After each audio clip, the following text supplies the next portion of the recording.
Hello, everyone. Welcome to the pre-show.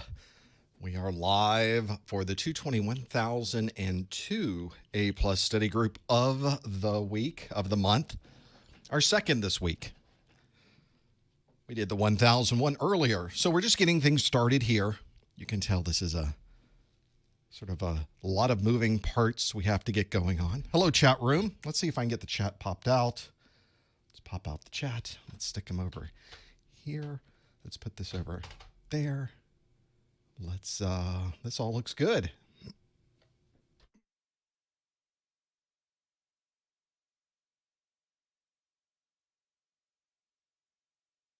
All right, let's see if we can get some things done. I've already done the podcast intro. You missed all that fun part. That was great. Let's get this moved over so I can see the stream health, which says it's healthy.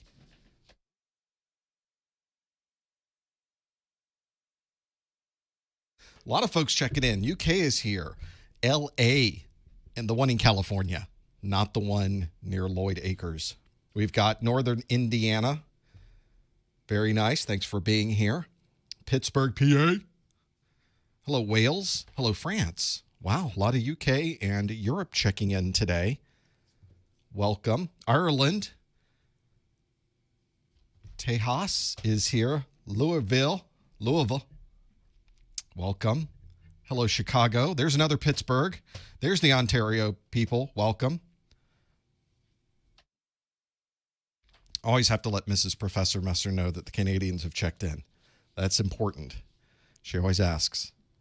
So thanks for being here. There's a Philly. Knoxville, Tennessee. Welcome. DC. Manchester is here. I'm guessing the one in the UK. There's Tulsa. Hello, Denver and Houston. Crawfordville, Florida. We don't get Crawfordville checking in near as much as they should. So if you ever have a hankering to go down to Crawfordville, we'd always drive through there on the way to St. Mark's so we can put the boat in, go out to the sea buoy. Nepal is here. Texas, Grand Prairie. Welcome.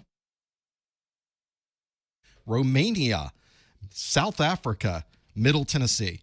So there's a nice comparison right there. Those three together. LA again, North Carolina, Cary. Right there in the middle of North Carolina there. Alabama, Vegas is here. There's Tampa, like the Florida people checking in. Very nice. We've got about 5 minutes before we get started. There's my message that just popped up that said that very thing. Let's get a presentation going here so you'll have something to see. Manchester, New Hampshire. There we go. So we got it straightened out. Thank you. South Florida. Good to have you guys here. Lived there for about 10 years. That's Mrs. Professor Messer was born and raised in South Florida. And yet is Canadian. So there's a whole thing going on there. Not technically Canadian, technically American, but 100% Canadian. So there's a whole story there. San Diego, welcome. There's Brandon, Florida. Seymour, Florida checking in. Barbados is here. Tampa, Puerto Rico, welcome. Long Island, Dublin, Ohio again. It's always good when Dublin checks in. It reminds me of those days back when I was doing a lot of work in Dublin, Ohio. There's Tampa again. Fort Smith, Arkansas is here. I am recovering from a cold, so I just took all of this cold medicine to try to make it through the study group. We're going to see how this works. Mexico City is here. Another Puerto Rico and South Africa again. And Boca, more Florida's checking in. That's fantastic. Connecticut, D.C., Grand Rapids, Garland, Texas, Cork City, Ireland. Let's be specific. Right there. I need to get to Ireland. I just missed that. I went to Scotland over the summer. And I should have made the trip, right? I was there. I should have gone over there. I didn't do it. Missed the whole thing. I was on a compressed time frame. So that's the way it worked out for me. Marietta or Afghanistan, Tampa, Florida, Murrieta, California, which is different than Marietta, Georgia. Let's get that clear. And Atlanta, speaking of Marietta, Atlanta's checking in. Welcome. Kabul, Afghanistan is here. Thanks for being here. Welcome, Kentucky. I like it. Like the Florida people are checking in. We're, of course, based here in the state of Florida. I think that's where we're going to stay. We're going to stay in the state of Florida. This time of year, I always wonder, it's very clear. It's very obvious we're staying in the state of Florida. Other parts of the year, we wonder, maybe we should go. No, always happens about November, December timeframe. We're very clear. Welcome, Moscow. Yeah, is this PII? Is a username and location PII? It absolutely is. That's the difference. But can we have it tied back to an individual person? Are those really the people? Are they even really saying where they are? It's the beauty of the internet, isn't it? We got about 2 minutes before we get started, everybody, with the 221,002 A+ study group. You can find anywhere you would like to chat. All of these chats and all of these things that are happening are on YouTube. You can find the links at professormesser.com/live. There's also links there that will talk to you about getting the study group Q&A going, which I need to get going on my screen, which is too many buttons. Is it green? Are we going to go? Or are we not going to go green? This is going to be a very long study group if my keynote's not going to work. There we go.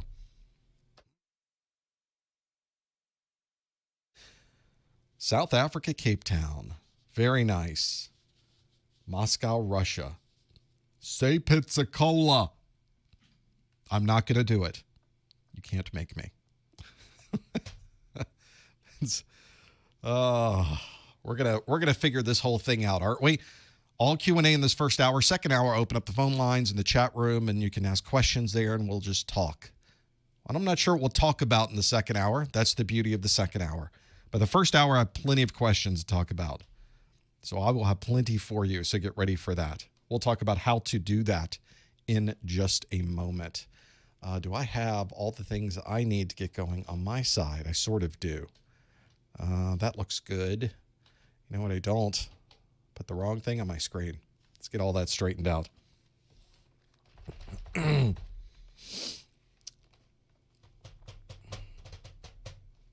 Let's see how this goes. Okay, we've got 20 seconds to get started. I need to make sure I've got recordings going. Yep, the Cylons are going down here. I don't even remember starting that. There's also recording going on up here on this local streaming device. My OBS is running, and YouTube is also making their own recording on there as well, which is ultimately the one you get to see. And I think now, if I've done everything right, we can get started. Here we go. Hello, everyone. Welcome to the November 2019 Professor Messer 221,002 A+ study group.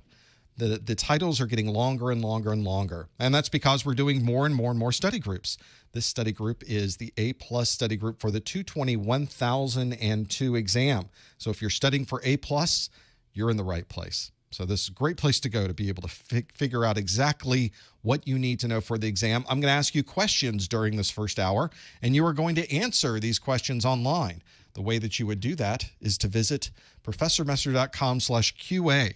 Just open up a new browser window and go to professormesser.com/QA, and you will be redirected to a service called Socrative, and there'll be a question already waiting for you right there, as a matter of fact. So it's all available to you.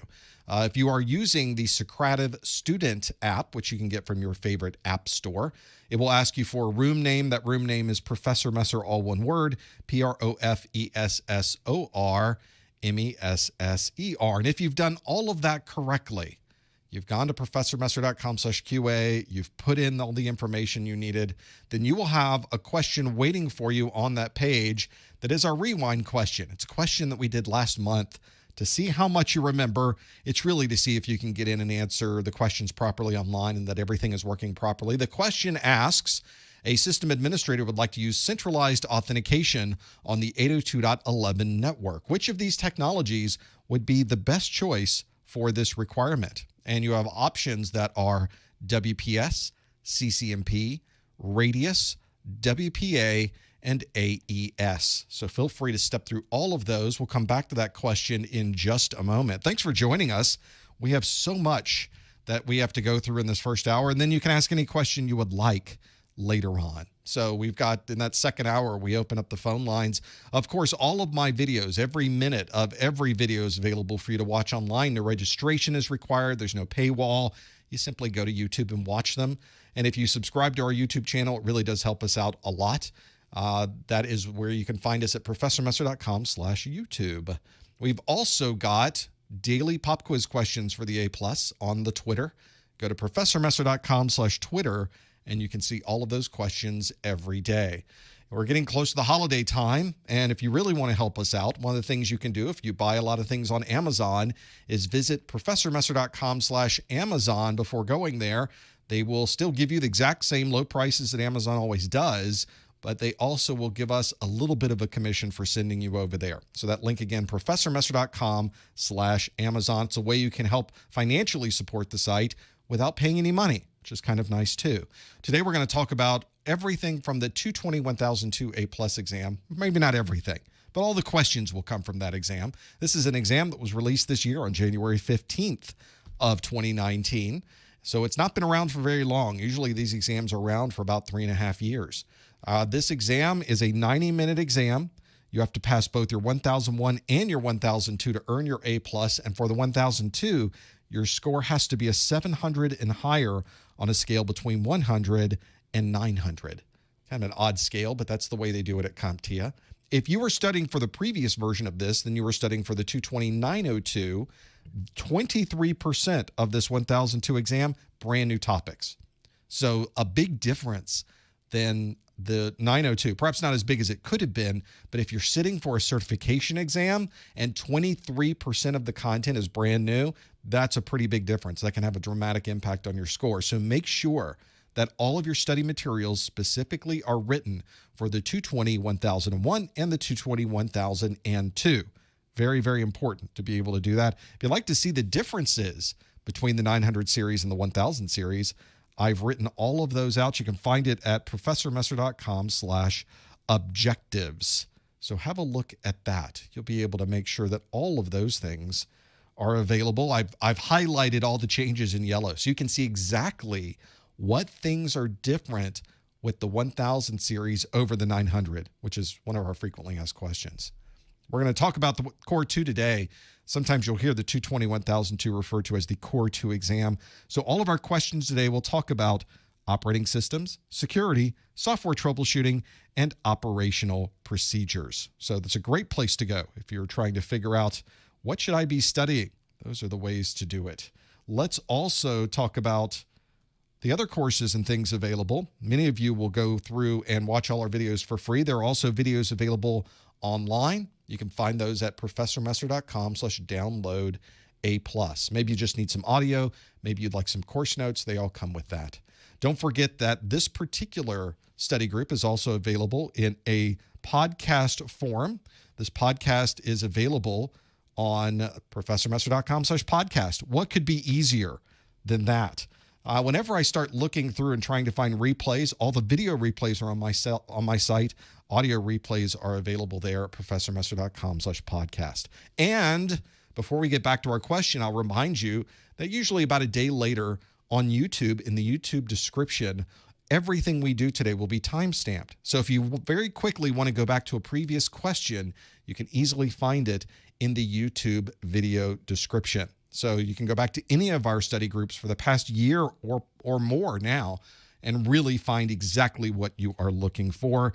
My marketing manager, Lori, has to listen to all of this and put those timestamps in. So this is our chance to say hi to Lori. Thanks, Lori, for doing that. Let's now go back to the question we asked, which was a system administrator would like to use centralized authentication on the 802.11 network. So which of these technologies would be the best choice for this requirement?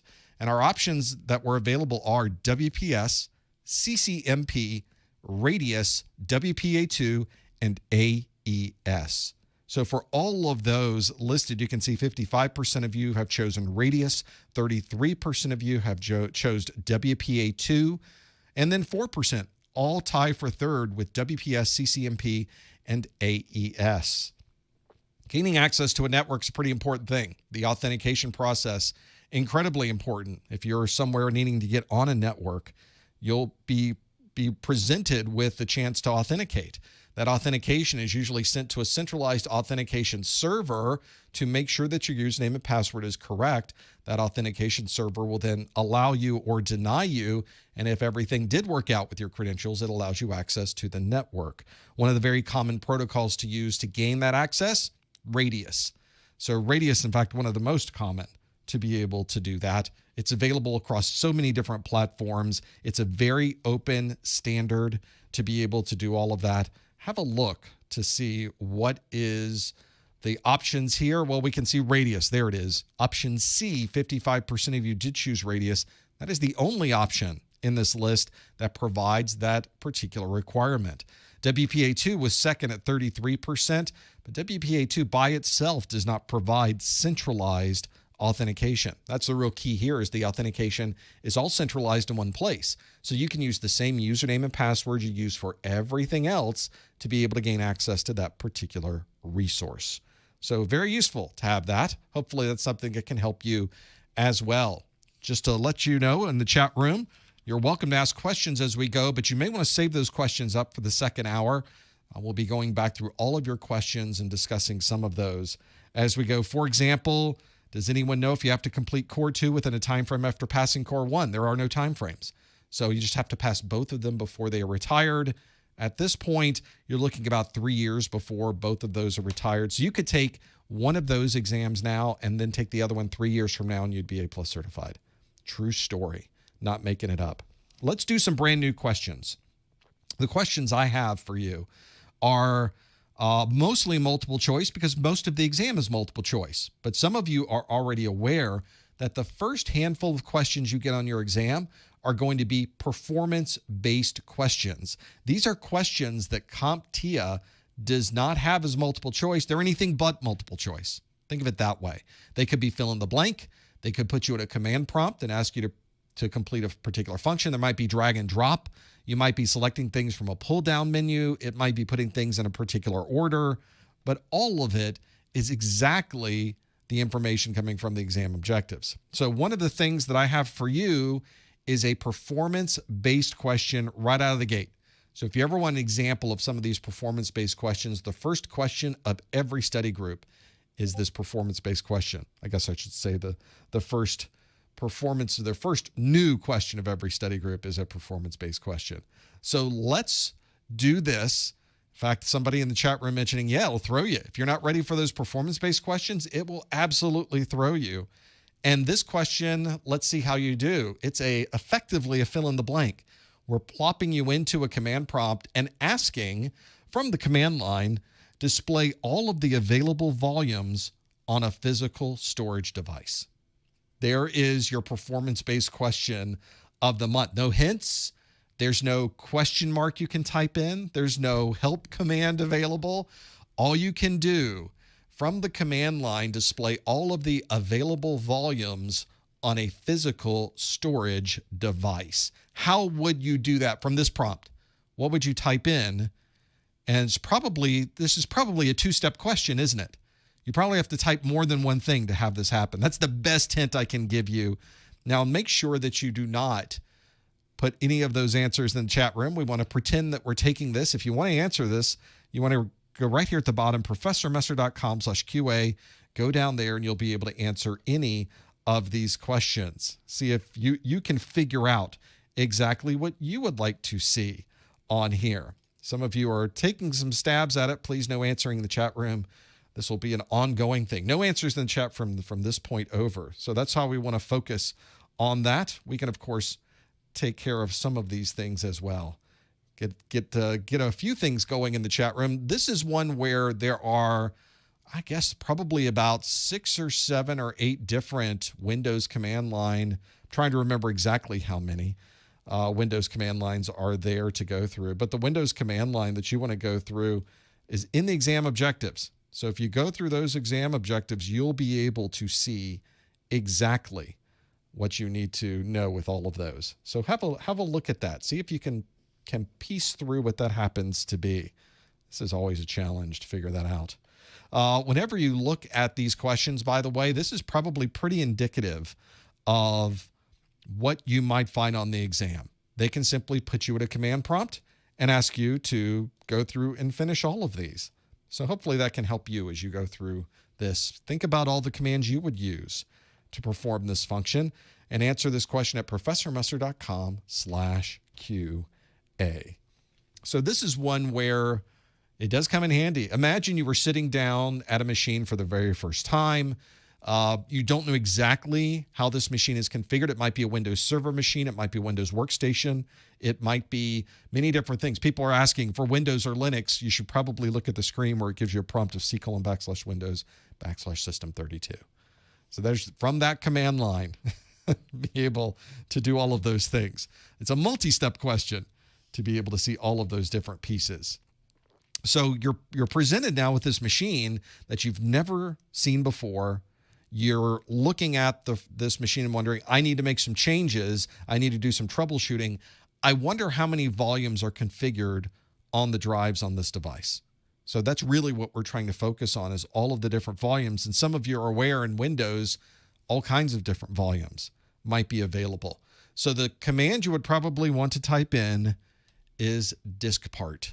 Diskpart is disk partitions, which effectively are the volumes in Windows. Diskpart is the command that would allow you to start the diskpart utility.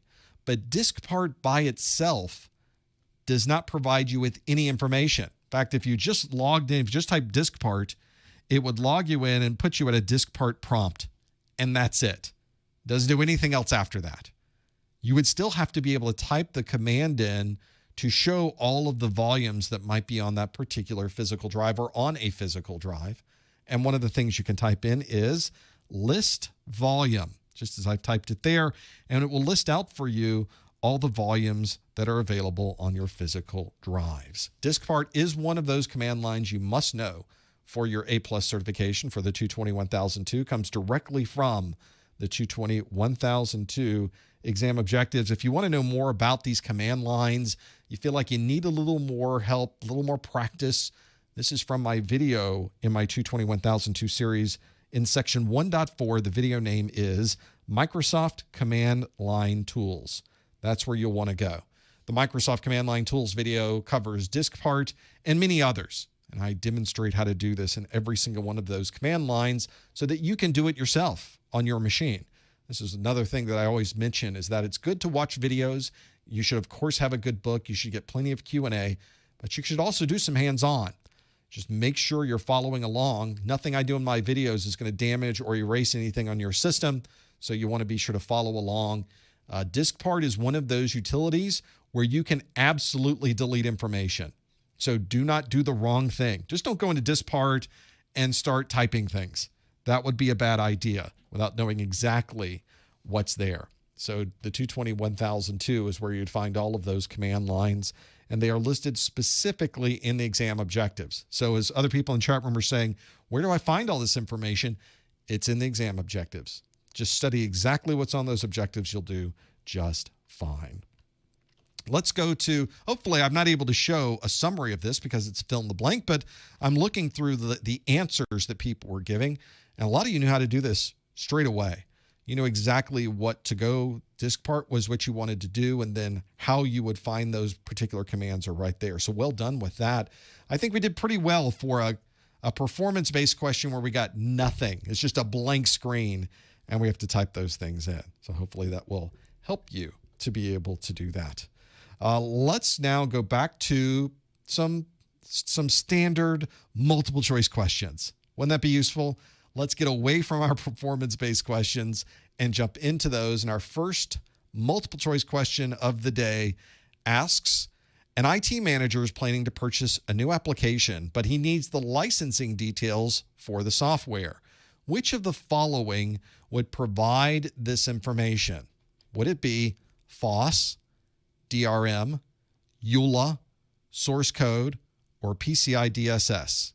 So this is one called FOSS, DRM, EULA, source code, or PCI DSS. If you think you know the answer, please don't put it in the chat room. You want to go to professormusser.com/QA.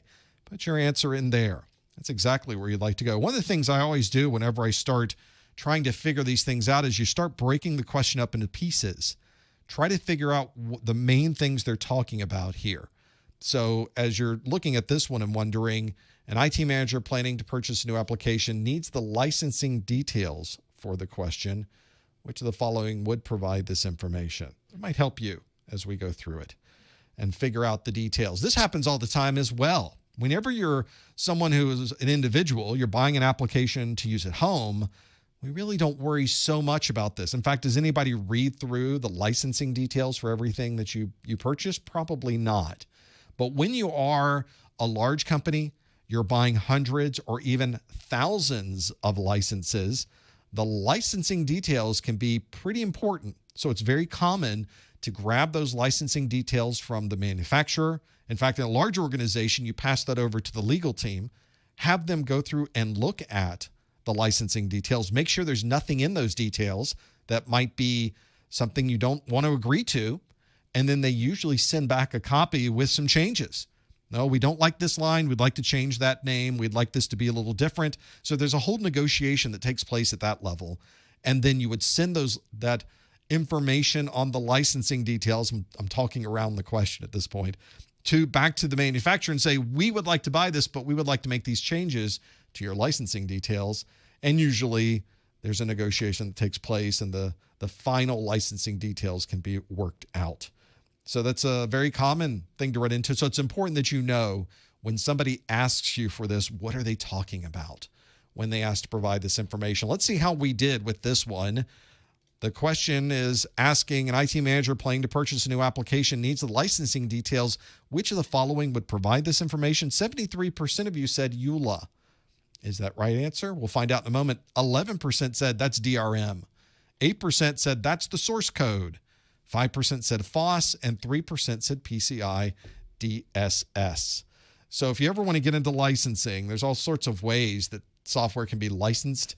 Sometimes it's what we call closed source or commercial software, which means that the source code is not something you will ever have access to in the best possible world. Of course, the manufacturer wants to keep that source code private. It's their material. Nobody else gets to see the source code but them. They compile that source code and give you an executable. If it's free software, we call that free and open source, or FOSS. That free and open source means the source code is freely available. You can have a look through it, see what all the source code looks like, compile it yourself to make sure you know what is being compiled, so there's no question about that. And if you're looking for the licensing agreement for the end user, which is what we were asking this question, you need the EULA, the end user licensing agreement. One of the best ways to determine what is the legalities around you using this software and being able to figure it out. The other prompting on here was asking for DRM, digital rights management, which is some type of technology that controls how you use that software. So if you are using software that is setting limits on how many people can use that software, maybe they require you plug in a USB key, and only if that USB key is plugged in will that software work properly. That's DRM, digital rights management. And some organizations use extensive DRM. Some organizations don't use any at all. It's completely up to how they want the software to be licensed. So there's where your answers are. If you answered C, EULA, 73% of you got that one absolutely right. I guess the only thing we didn't talk about on that list is PCI DSS. That's your payment card industry DSS. That is the privacy and security requirements around the storage and transfer of credit card information. And that had nothing to do with the question at all. So that's probably why only 3% of you chose PCI DSS. Just as important to know when you're going through these, why a question is right. But if you see one of these answers and you're wondering, why is that answer wrong? You may want to go through and have a look at the details of that. So make sure you write down any of those that you go through. I have another multiple choice question for you. Let's step through this next multiple choice question on my list. We're going to pop this one up and have it available. The question asks, a user in the shipping department would like to save a Windows username and password on the shared label computer. Which of the following would allow this functionality. Already this sounds like a bad idea, but sometimes bad ideas are always implemented for some reason, are often implemented, not always. But a user in the shipping department would like to save a Windows username and password on the shared label computer. This is one where you're typing things in. It keeps prompting you for username and password on a website. Well, let's save that information, ideally securely, on that machine. Which of the following would allow that functionality? Is it App Locker, Device Manager, Computer Manager, Users and Groups, or Credential Manager? Those are your 5 different options for storing that username and password on the shared label computer. App Locker, Device Manager, Computer Manager, Users and Groups, or Credential Manager. I wonder if all those are real things. Are they? Who knows? We'll find out in a moment. If you answer at professormesser.com/QA, you can lock in your answer and see what those things happen to be. As we mentioned earlier, we want to always go to professormesser.com/QA to answer those questions. Please don't answer anything in the chat room, and no hints in the chat room. We're going to pretend we're taking this exam. We have no hints available. We don't have our Google. It's difficult when we don't have our Google, isn't it? To be able to answer any question. But very often you're sitting in the meeting. We need answers now. We don't have time for you to look through Google. So that's the benefit of a industry certification exam, to see really what you happen to know for these. One of the things that I like to do on these questions is try to break down what it's asking for. The A+ exam is relatively straightforward with the questions. For those of you that have taken Security Plus before, you know that the questions are involved. They're an entire paragraph of information, multiple sentences, 3 and 4 sentences long. And by the time you finish the question, you've forgotten the things you read earlier. It's really very challenging. The A+ exam, though, very different exam. It tends to be more straightforward. There are only 2 sentences you have to go through to answer this. Like this question here, which is asking about users in the shipping department, storing that information. Let's see how we did with this one. So a user in the shipping department would like to save users' Windows username and password on the shared label computer. Which of the following would allow this functionality? 52% said Credential Manager. 42% of you said Users and Groups. So we're almost 2 of us. We're kind of fighting over those 2 because all of the rest are tied for third at 2% apiece for App Locker, Device Manager, and Computer Manager. Well, you may have seen that last one, Credential Manager, and I even sort of said, are these all real things? And yes, they are all real things. Credential Manager actually is a thing in Windows. You know, if you're in a website and you're typing in a username and password, you have the option to have Windows save that username and password on this local machine. And for the most part, these credentials are relatively safe. They're encrypted. They're stored on your local machine. You can not only store usernames and passwords, you can store other credentials as well, such as certificate information on your computer in the Credential Manager. So you can do more than one thing in Credential Manager. So useful to have that there. So if you ever want to manage your Windows credentials or you want to add a new one to the list, Credential Manager, a real utility, is the one you would do that in your control panel. In fact, this comes from Section 1.6 of the 220.1002. The video name is the Windows Control Panel, to be able to have that there. Yes, the Mac people in the chat room are going, like Keychain. Well, sort of like Keychain. I guess at a high level functionality, yes, exactly like Keychain. So you can think of them that way, especially since you're going to need to know some of the Macintosh. I guess we don't call it Macintosh anymore, do we? Call it Mac OS, some of the Mac OS functionality, to be able to have that there. So if you answered Credential Manager, 52% of you got that absolutely right. The Users and Groups option, 41% of you chose that one. Why is that not correct? Well, the Users and Groups option is there to add and remove users from the Windows configuration. This is one where you're not just saving a Windows username and password, you're actually creating a user and creating a group inside of that view to be able to use it. So the person logging into the machine to have that capability. In the reality, if you're in a shipping department, you're probably not using the Users and Groups area anyway. It's all being done in a Windows domain. So there would be no users and groups that are local to that computer.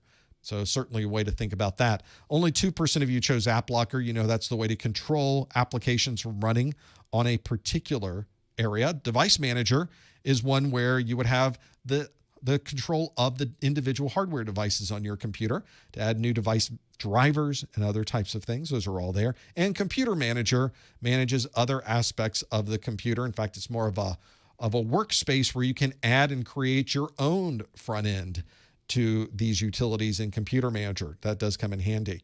The answer here, Credential Manager is what we were looking for. We're saving a Windows username and password on the shared label computer to have that there. For users and groups, by the way, you don't save a password in users and groups. So that could not have possibly been the option. We don't save the password. We simply load and keep the usernames and passwords available for someone to log in. A little bit different when you're working with applications, though, isn't it? And that's one of the challenges I run into. You might get to a computer and somebody has saved some of these application usernames and passwords. You would have to go to Credential Manager to be able to manage those. That's the place to go. And have all of the, like a real keychain. So I see. So people here are trying to bring the real world into things. I think that's probably a pretty good idea whenever we do that. So the Mac OS keychain and a real world keychain, very much like Credential Manager. Boy, we have to go all the way around that one, didn't we? I think we have finally straightened it out. Let's have a look at, before we get to the next question and answer, a lot of you are realizing there is a lot to this A+ exam. You may be asked security questions, networking questions, hardware questions, operating system questions, troubleshooting questions. There's so much in this exam. And you'll notice that I have over 100 videos that you would have to go through to be able to see everything that I have created there for you. Some of you have the time to go through that. You can create your own notes of everything I say and everything I have in these videos. But some of you simply don't have that amount of time available. You would much rather have these notes already created that have all of the text, all of the graphics, all of the charts all ready to go. And I've created these in my Professor Messer's A+ course notes. You can find out about these at professormesser.com/1000 notes. Here's a copy of the notes right here, where you can see for the 1002 exam, over 50 pages of notes are available, including all the charts, all of the views of operating system upgrades. All of this is available in these notes. And there's something that is a PDF file you can download right now and have access to it at professormesser.com/1000 notes. Hopefully that might help you with some of your studies. We want to make this go faster for you. We want to be able to learn faster, and we want you to be able to learn exactly the content that is asked of you from the CompTIA exam objectives. You will not find a more precise, specific, and to-the-point set of notes for your A+ exam than these. You can find out more at professormesser.com/1000 notes. Let's go to another multiple choice question. This question asks, a user would like to prevent others from viewing information on their laptop screen while traveling on trains and airplanes. Which of these would be the best choice for this requirement? Would it be a USB lock, a privacy filter, a complex password requirement, a biometric authentication, or a cable lock? Those are your 5 options. A user would like to prevent others from viewing information on their laptop screen while traveling on trains and airplanes. Which of these would be the best choice for this requirement? A USB lock, a privacy filter, a complex password requirement, biometric authentication, or cable lock? Lock in your answers by visiting professormesser.com/QA. Be able to answer what you think the right answer might be. No phone a friend, no 50-50. You have to figure it out yourself. I give you 5 options on my questions, so they're a little bit more difficult than what you would run into on the exam. Most of the multiple choice questions you get on the exam are actually 4 options available. So if you're guessing, you at least have a little bit higher percentage. You have 5 extra points for a guess. That kind of helps, I guess. Some questions, though, do have 5, 6, or 7 options available. Some questions do ask you to choose 2 from a list. There might be 7 options, and you have to choose 2 of them. So you never know exactly what you might run into. But I think the vast majority of multiple choice questions on the exam, you'll find that there are 4. different options available, which might help it a little better. I'm giving you more to make it a little bit harder for all of us. You're welcome for doing that. I think it helps us learn a little bit better. We can have more things that are wrong, and we can find out why was that the wrong answer. So it's my philosophy behind it. Does it work? Have no idea. We're going to find out there right now, because let's break down how we did with this question. User would like to prevent others from viewing information on a laptop screen while traveling on trains and airplanes. Which of these would be the best choice for this requirement? 91% of you said privacy filter. That seems to be a vast majority. That seems to be an overwhelming majority, but is it right? 5% though said biometric authentication. I think we all know biometric authentication, a very good security tool. 3% of you said complex password requirement. 1% said a cable lock, and 0% said a USB lock, which is a real thing, by the way. Something you should absolutely know for your 220 1002. Is it in the 1002? I think it is. I don't think I put the 1001 answers in here to be able to have that there. So hopefully it's one that you've been thinking about as you trying to figure out, how do I keep people from seeing what's on my screen? And a privacy filter is a great way to do it. This is a fantastic way to see what's there. If you were to look at a computer that had a privacy screen, it would look like this. It would look black. In fact, if you're sitting next to someone on a plane, you are on a plane, and you know how close the seats are on a plane. You're sitting right there next to somebody, and you can't see their screen. It is black. You can't see anything there. You're looking down wondering, what are they typing in? What could they possibly be doing? And then you notice there's this little privacy screen in front of the LCD. They can see everything perfectly well. You cannot see any of this to be able to have that. Really impressive the way they do it, too, to have that there. So impressive that it works to that level of information. Very, very interesting to have those. But it's a great way to keep privacy, even though you're in a plane full of people. Now, can the person directly behind them see what's on the screen? Yes, they can. But they're a little bit farther away than I happen to be. So don't sit in front of me. That's really what this question is about, is please don't sit in front of me and work on your computer. I'm going to look. I'm going to see what's there so that I have a story for you later that talks about what that person was doing on their computer in front of me on the plane, thinking that nobody else would be able to see what they were doing. And it's remarkable what people will put into a laptop in such a public area that clearly should be private information. Don't do that. Very useful to have that privacy filter in place. So if you answered privacy filter, yes, of course it was privacy filter. B was the right answer. Now, 5% of you said biometric authentication, which would be very useful if somebody else had access to your laptop and someone else was trying to gain access to the information on your computer. But in this case, we just didn't want people to be able to see it. We don't want people to view information on the screen that's already in front of them. So a biometric authentication would not help with being able to prevent people from seeing that, nor would a complex password requirement, which is almost the same thing functionally as a biometric authentication, isn't it? It's just keeping people from gaining access to a locked system. We have 1% said cable lock. Of course, it's not going to be the cable lock. That would keep people from stealing the laptop, but we would not be able to keep people from viewing what is on the screen. And nobody chose USB lock, which is a physical lock that you can put into a USB interface. You're right, that is in the 221,002 in the security section. There's actually a lock you put into, I demonstrate this in the video, where you can plug in a little blocking lock device into a USB interface, pull it out, and now you can't pull the lock out, and nobody can plug anything USB in. Is it foolproof? It is not. Nothing is foolproof. But it is one way to keep just casual people from plugging in USB-type connections, to have those things there. So if you answered B, privacy filter, got that one absolutely right. I have another multiple choice question for you. You folks are doing very well with these, so let's keep this party going. This next multiple choice question asks, you've received a message in your browser that says, quote, "The site's security certificate is not trusted," end quote.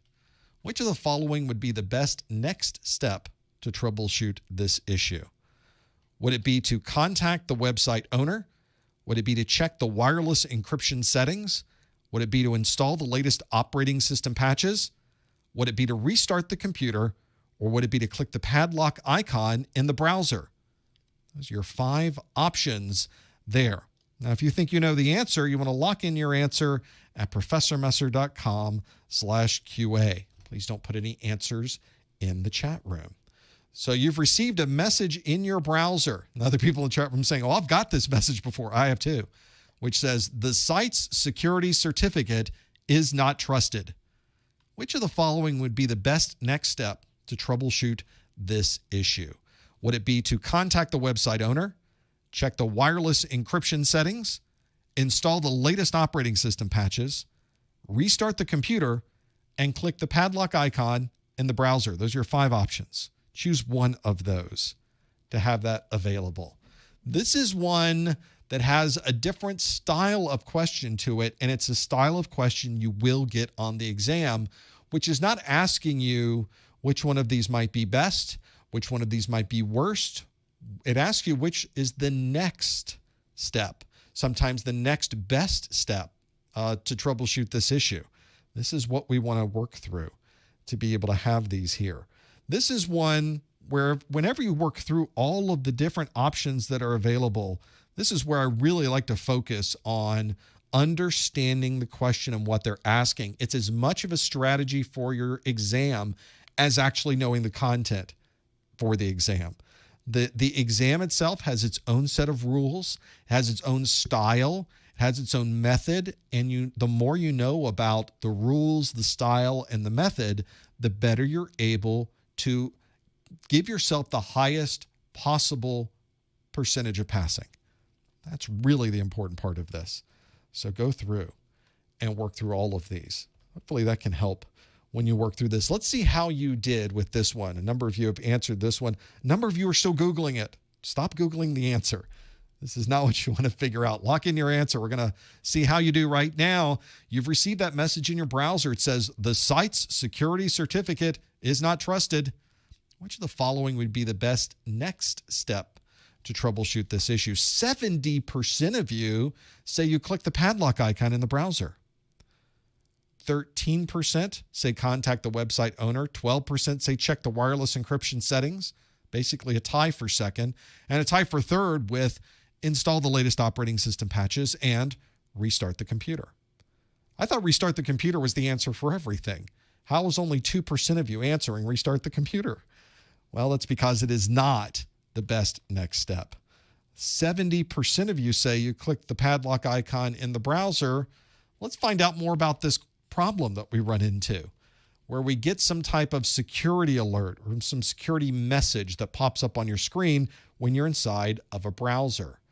And it may say something like this, where your site security certificate is not trusted. And there might be an explanation there, or there might not be. It depends on the browser, and it depends on how they present these messages to you on the screen. The first thing you should always do when this happens is try to determine why this message has occurred. What about this site's certificate is saying now or causing it to not be trusted? So the best thing you could ever possibly do at this point, click that icon. Find out behind the scenes, why does my browser not trust that site? What about it is wrong? And there might be a number of different things that are wrong about this particular configuration. You might have a problem that you might have gone to one website. You went to professormesser.com instead of www.professormesser.com. Those technically are two different sites. And so the certificate would need to match exactly the name of the site you went to. So that's one thing that happens all the time. So if the name doesn't match, how could it trust the certificate? The name of the site you go to has to match what the certificate says to have those things there.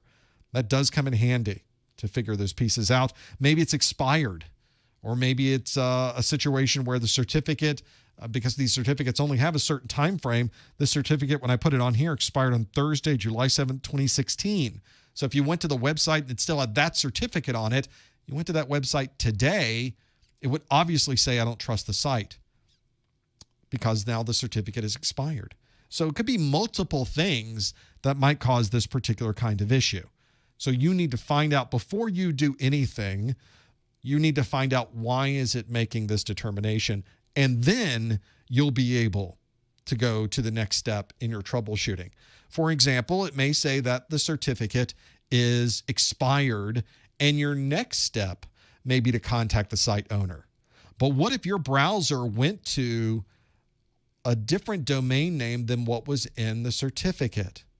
And if that happened, contacting the website owner may not help because the website owner may have intentionally set it up that way.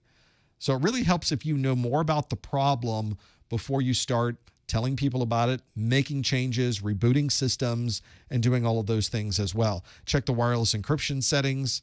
We may not have even been on a wireless network. In this case, wireless encryption has nothing to do with a website's security certificate not being trusted. Install the latest operating system patches.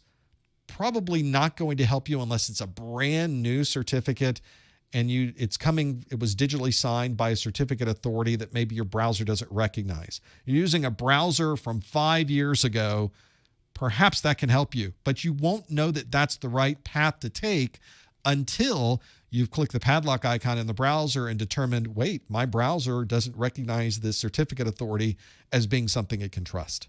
See all of these things that can go wrong? Certificates are a nasty, horrible, crazy thing to have to work through. And when you get to Security Plus, you'll learn all about that and how fantastic it is to manage certificates in your network. Restarting the computer, it's not going to help you. You're going to restart, go back to the website. It's going to give you exactly the same message again. The best next step, which in this case would be the first step, click the padlock icon in the browser. 70% of you chose E. That is the right answer. That's what you should do to be able to figure out where to go from there. So those of you in the chat room are saying, oh, I'm studying for the Security Plus. This is absolutely one of those things you will need to know when you get the Security Plus, and then some. Certificates are a lot of fun. Once you figure it out, they're a lot of fun. In fact, knowing how they operate is actually quite interesting. And if you're able to figure it out, you're going to know probably more than 75% of the people who are in these security jobs to begin with, based on some of the information that I have seen through the years. Well done with this one. E was the right answer. 70%. Click that padlock icon. Let's try another multiple choice question. I've got another one here. So here's one, definitely a new question. If you were studying for the 900 series, this is not going to help you. This is definitely a 1002 question that is asking you, what type of script is this? That's it. What type of script is this? That's the only thing it's really asking you here. I do have multiple choices, though, to look at. I'm not giving you a fill in the blank, thankfully.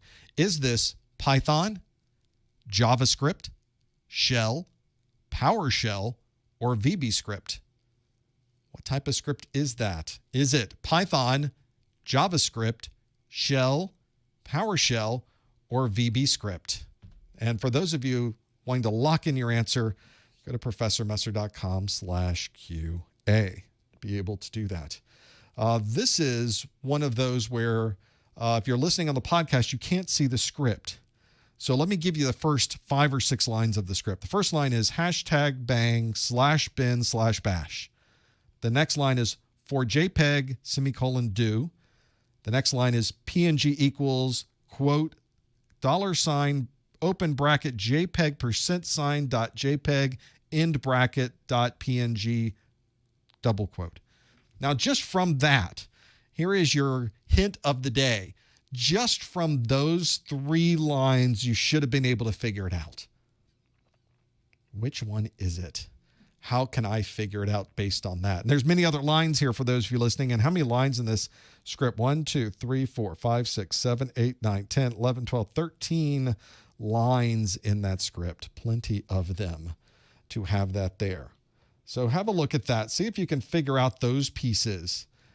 Please no hints in the chat room. Nothing else you could put in the chat room. We want to figure this out to have that there. Maybe you know the answer to these. I'm seeing it's a little bit slower answering on this one. When people really know the answer, I can watch this number of students answered really starts zooming up there. And this one taking a little bit longer to figure out exactly what this one happens to be. Scripting is something from the 221,002 exam. Sometimes people get surprised that these new topics are on there. And I think a lot of people have misunderstood the exam objectives. They're not asking you to learn all of these scripting languages, thankfully. But the industry itself has a newfound appreciation for automation. Something, of course, we have done. We've done automation in IT for as long as there have been computers. It's been something we've always done. It's nice now that everybody's come along and realized, wow, if you automate things, it's so much more efficient and easier, and you don't have to be on call all the time. Yes, those of us that have worked really hard on automation agree it's pretty awesome. So we're glad that everybody else is caught up to what we are doing with this. Hopefully you can figure it out as you work through the details. Let's see how we've done with this one. What type of script is this? We've been able to look at the script itself. Is it Python, JavaScript, Shell, PowerShell, or VB script? How do we do? Wow, we don't know. We're just not certain exactly what this is. 30% is the highest number of the plurality says it's a shell. Right behind it at 28% says it's a JavaScript. 18% said that's Python. 14% said that's PowerShell. And then 10% said that's VB script. So only 20 points separating all of these somewhere in there. There's so many things we'd have to go through with this. But let's see if we can break down what it is and what it isn't to be able to have those pieces there. Let's look at this script, which happens to be a shell script. This is scripting in the term shell is kind of an odd term, but it comes from Unix and now Linux and Mac OS, where you have a command line structure that you can work through. And in those operating systems, that command line is called the shell. In fact, there are different types of command lines you can use. If you think about Windows, you could either pop out to the DOS command line, or you could use PowerShell. For example, so in Windows, they sort of do similar things, but they are very different in what you're able to do with them. Well, there's other shells for Unix, Linux, and Mac OS as well. So those shells allow you to do automation inside of the shell, and those scripts that automate it are called shell scripts. That's where we're getting that name again, to be able to pull those through on all of those. So if you look at the shell that you would use in those POSIX-based operating systems, they always start with a shebang, a hashbang, right at the beginning. And you can see on ours, I even mentioned it starts with hash bang, hash exclamation mark. If you ever see the hash bang, you know that this is a shell script right away. For the most part, there are some scripts though, there are some scripts that use a hash as a remark character, and that creates a whole another set of things to worry about for those. So make sure that as you're going through this, you really understand the nuances between all of these different scripting languages. There are differences, and you should be able to look at a script and immediately know, oh, that's JavaScript. That's a shell script. That's PowerShell. That's VB script. There's about 5 different ones. We need to be able to do that.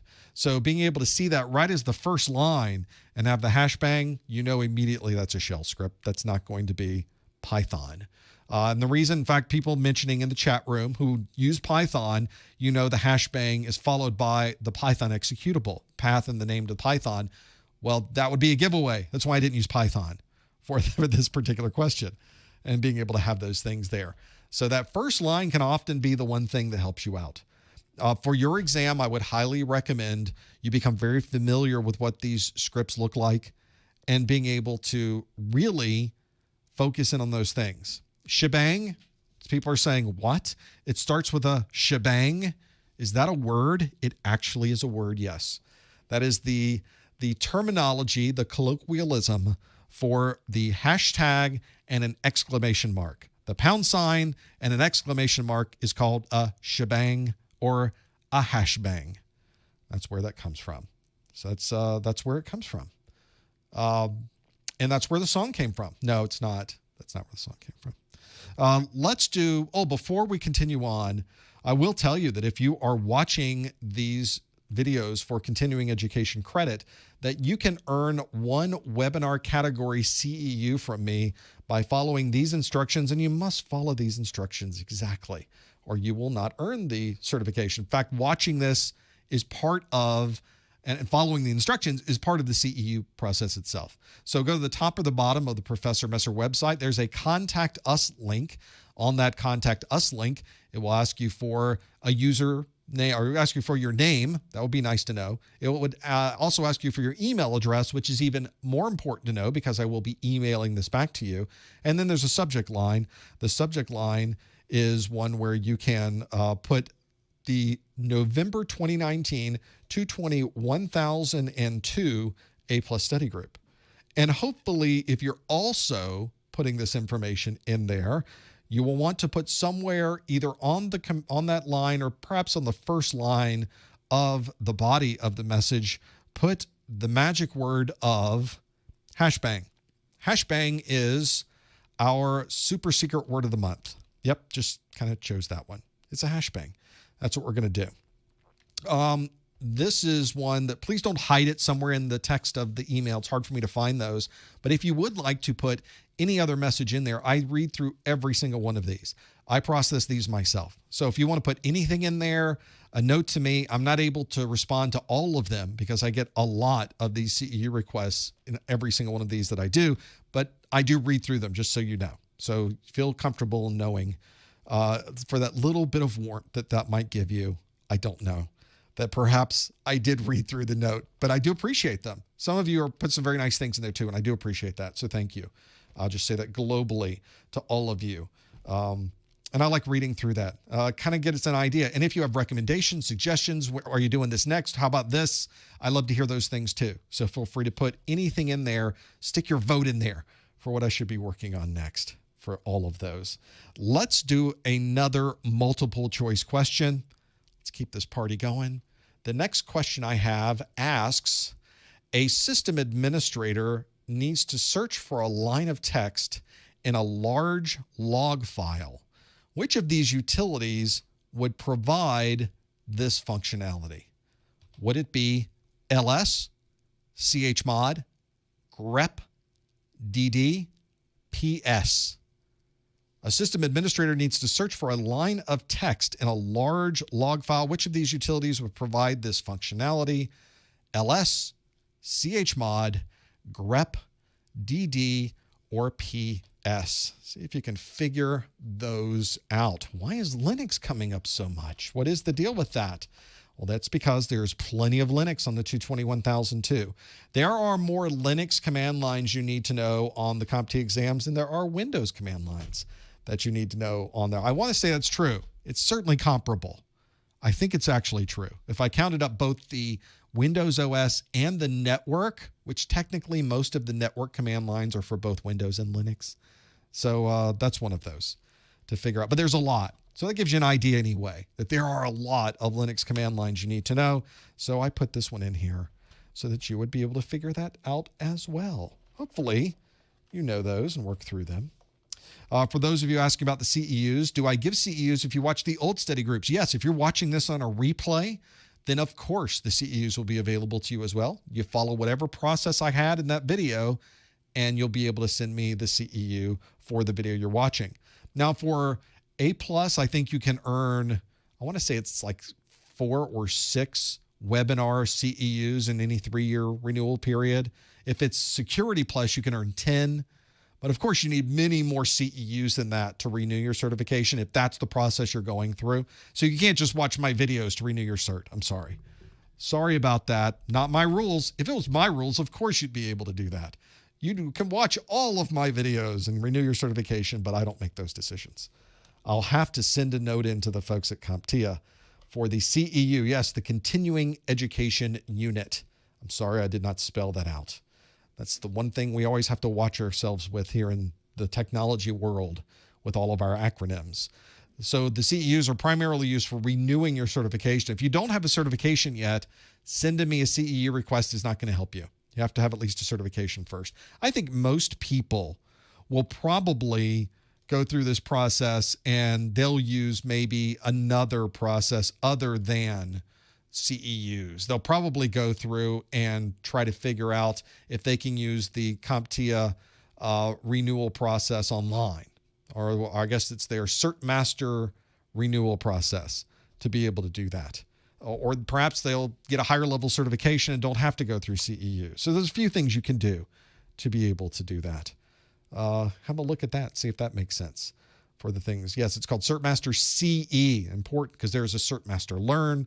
There's a different Cert Master applications to have that. I have a video that says how to renew your certification in just a few hours. There is a way to do that using Cert Master CE. So if you go out to the Google or the Yahoo or the I was trying to think of an old one. What's one of the really, really old search engines they should probably just bring up some of those so that we can at least use them still. Not the DuckDuckGos. I want to go to some of the Ask Jeeves. How about ask.com? I wonder if Alta Vista was the one I was thinking of in my mind. Thank you, Terry M. Have that there. Alta Vista. Good times. Have those things there. So go out to YouTube and look for how to renew your certification in just a few hours. And there's a whole video there that first I give you the things that don't take a few hours, because there are advantages to renewing in a lot of different ways. But then I tell you about Cert Master CE, where it really just does take a few hours and you're done to be able to have that there. It's actually a pretty good way to do it too. A lot less painful to go through. Let's see how we did with this one. A system administrator needs to search for a line of text in a large log file. Which of these utilities would provide this functionality? 59% of us say it's grep. 22% of us say you would use ls. 7% said ps, 8% said chmod, and 3% say dd. Now, all of those are real Linux commands. Every single one of them. If you don't recognize one, or you can't look at that command and say, here's what that command does, write that down, make a note, go back to your notes, and figure out what that particular command line does. That's really going to help you to be able to have that there. Well, if you're looking for a text file and trying to find what you're looking for, grep is the way to do it. What a great utility grep is. So you can look at an enormous log file, a huge, enormous log file, and simply use the grep command. The thing that you are looking for, maybe I'm looking for the word failed, and I'm looking for the word failed in this horribly long file called auth.log. It will search for the entire file, and every time it finds a match to what you've typed in, it shows you the entire line that that particular match was on. So you can see on this server, this is the Core Lab server, there was a Unix check password process. The password check failed, the thing I was looking for user professor. Well, that was me. Or it was somebody trying to be me, and they found that information. Now, like anything else in Linux, there's many ways to do this, to look for different files and hunt this information down. But our options that we had available, this was the only one in that list that would be able to find that information that was there. If you use ls, which 21% of you chose, the ls command will list the files that are in your current directory that you happen to be in.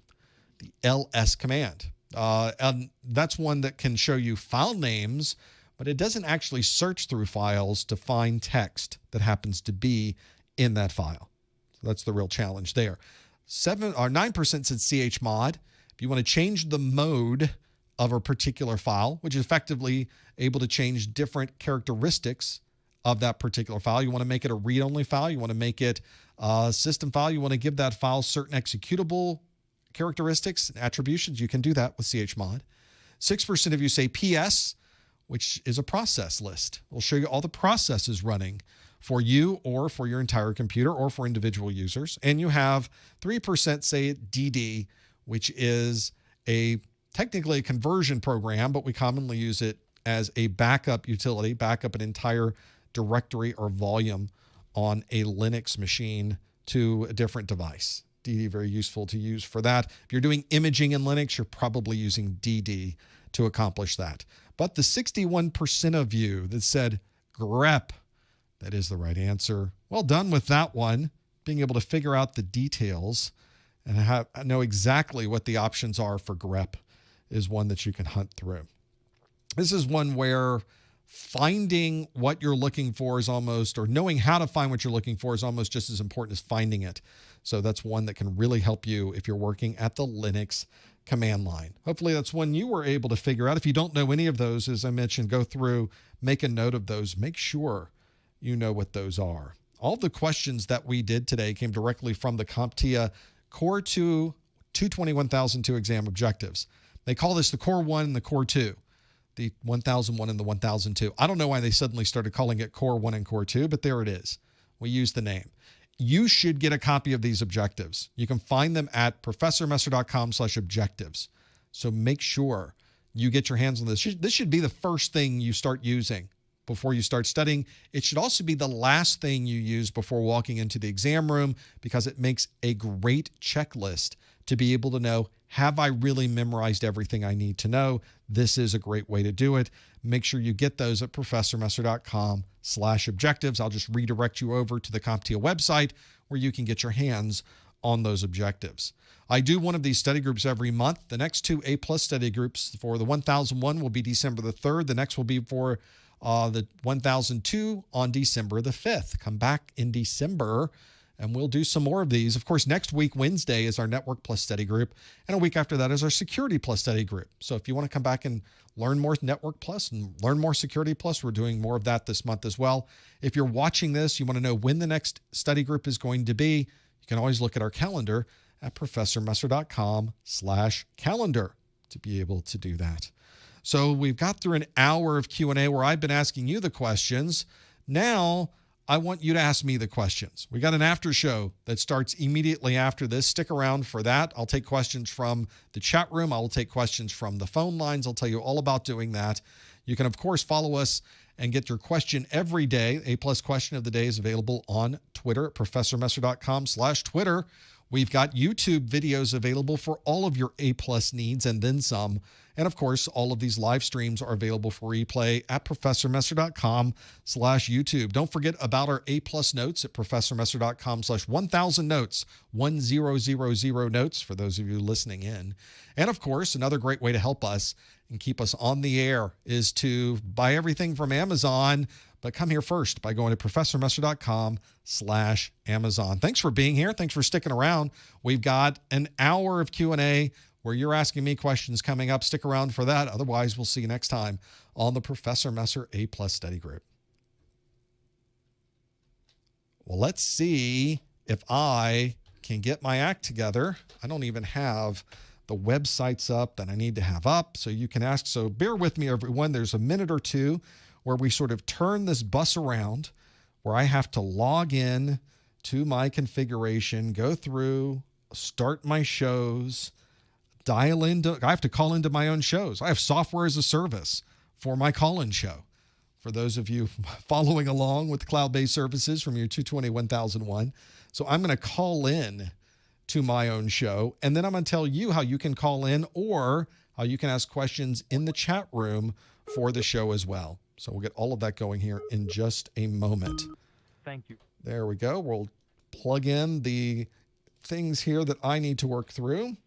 Enter your 6-digit PIN number. Okay, I will do that. After I enter it in, she says, welcome. Welcome. See, it all works out.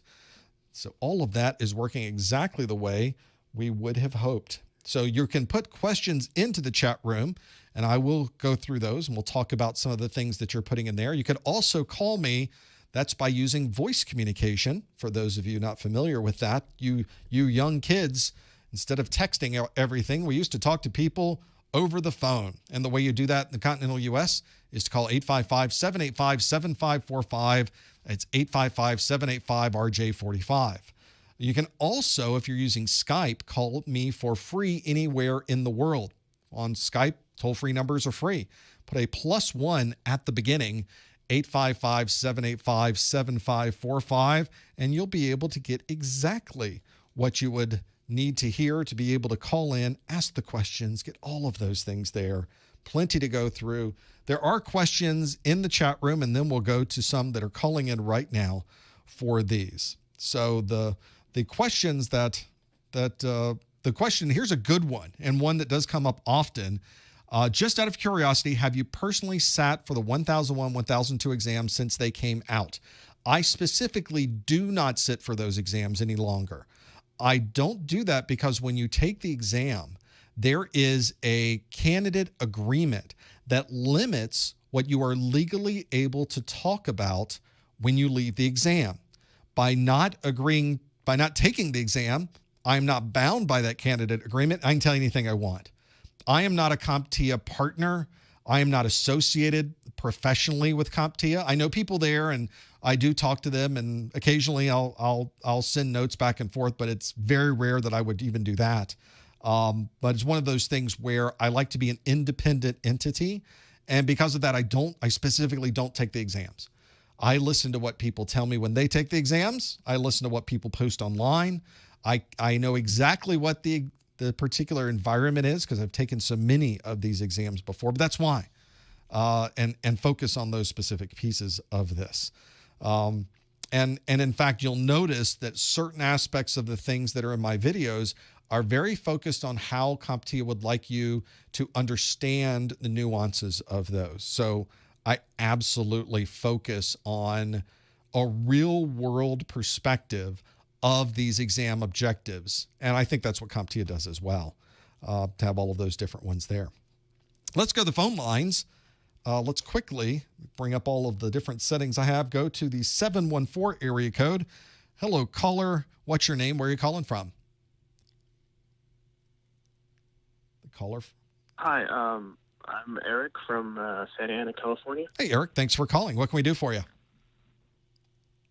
I just passed the Core 1 back at the end of July. Nice. And right now I'm studying for the Core 2.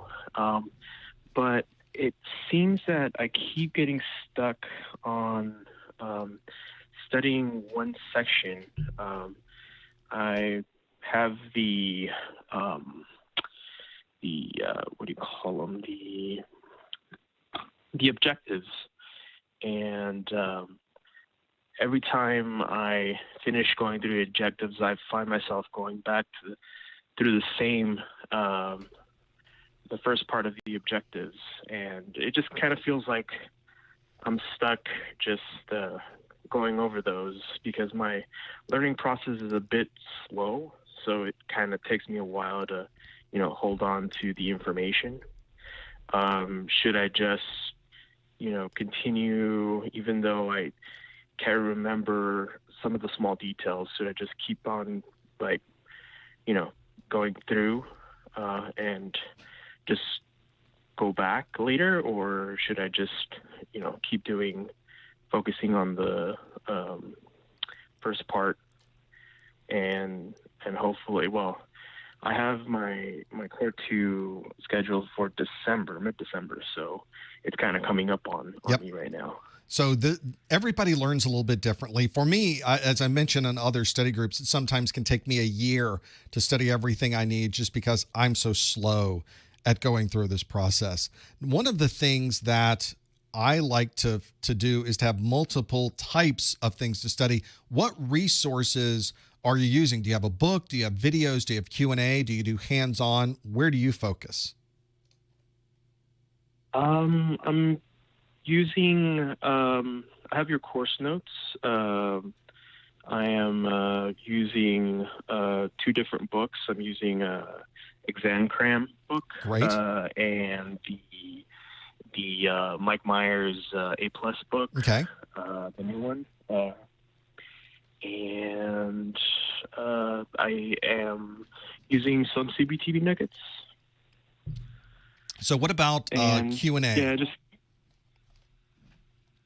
Q&A. Well, I watch your videos. Great. And usually I tell people to save the Q&A for last anyway, because that's what's really going to tell you if you've really learned these things. The other big thing, and the thing that might help you a lot as well, is hands-on. There's a lot of hands-on that you can do for the 1001 because there's so much hardware that you're working with.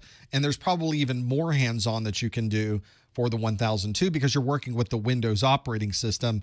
And for me, sometimes that's what kind of solidifies this. That's what fires the synapse in my brain that suddenly puts all of these things together for me. Do you have labs, or have you worked through some of the hands-on that's available from the labs in your books? I've done some CBT labs. That's about it. I've been kind of doing or setting up some virtual machines, but Great. I kind of feel like since I'm kind of low on time right now, or I'm thinking of maybe just moving the exam a little bit further, because I have it at the beginning of December. So it's kind of like I just got about a month and a few weeks left. Right. So I'll have to take the Core 2. But then again, I can go ahead and I guess just take it anyways. And then if I fail it, I guess that's fine. I can just retake it or reschedule or... Probably not the best strategy is to, let's just go ahead and take it and see what happens. There's of course a benefit to doing that, in that you would be able to have a better feeling for what the exam was like. But I don't think that really is necessarily the best strategy, since we have a lot of QA materials and books that can help us understand that. And a lot of people don't realize you can schedule your exam, and as long as you are before 24 hours, I guess it's business days before that exam, you can keep pushing that exam back. So don't feel like you're locked into that date. I think a lot of people like to set a date because it motivates them to be able to study up to a certain point, but don't think that you have to now sacrifice yourself on that date. If you don't feel ready, you've gone through the exam objectives and you check things, push it out. One of the things that might help you then, if you're going through a single set of topics and it's just not clicking for you, this might be a situation where instead of going back over those topics again, keep going through the rest of the topics. And if you go through all of the book or all of the videos one time, and you now some of that is sticking. It's not like 100% of that is gone. Some of it's sticking. When you come back around again, your brain might have had some time to kind of piece those things together, because a lot of things later on in the troubleshooting section build on things that you learned at the very beginning of the exam objectives. So you may find that by the time you get to the troubleshooting part, suddenly now the blocks are starting to stick together a little better. And even if you now start the second time through a different book, you may find, like I found, like the different book suddenly makes a lot more sense to me. Well, that's because you spent so much time going through the entirety of the first book. So maybe that's another strategy you should consider, is go through the entire thing. Recognize that not 100% of this is going to stick. It never does for anybody. And then the next time through, a little bit more is going to start sticking. And you're going to find that different parts of the exam are going to build on other parts as well. I think that might help you. Okay. Alrighty. Yeah, because when I took the Core 1, I had already been studying for the 900 series. So I decided to just shift into the Core since it was retiring, and I felt the first one was a lot easier looking at the objectives than the Core 2, because it has to do with more scripting and having to do with the command line and more Windows focus. I think if you stick with knowing what those different exam objectives are, and in fact, knowing that you haven't figured it out yet, that you haven't pieced all those things together, is perfectly normal. Stick to the exam objectives, go through all of them one time. When you circle back by, I think it's going to work better for you. Okay, I'll go ahead and do that. Thanks, Thank Eric. you very much. I appreciate the call. That's one I think everybody works a little bit differently when they start going through all of these exam objectives, and they are massive. The exam objectives are huge. That's why there's 2 separate exams for these things. Don't be overwhelmed. It's so easy to be overwhelmed at these things.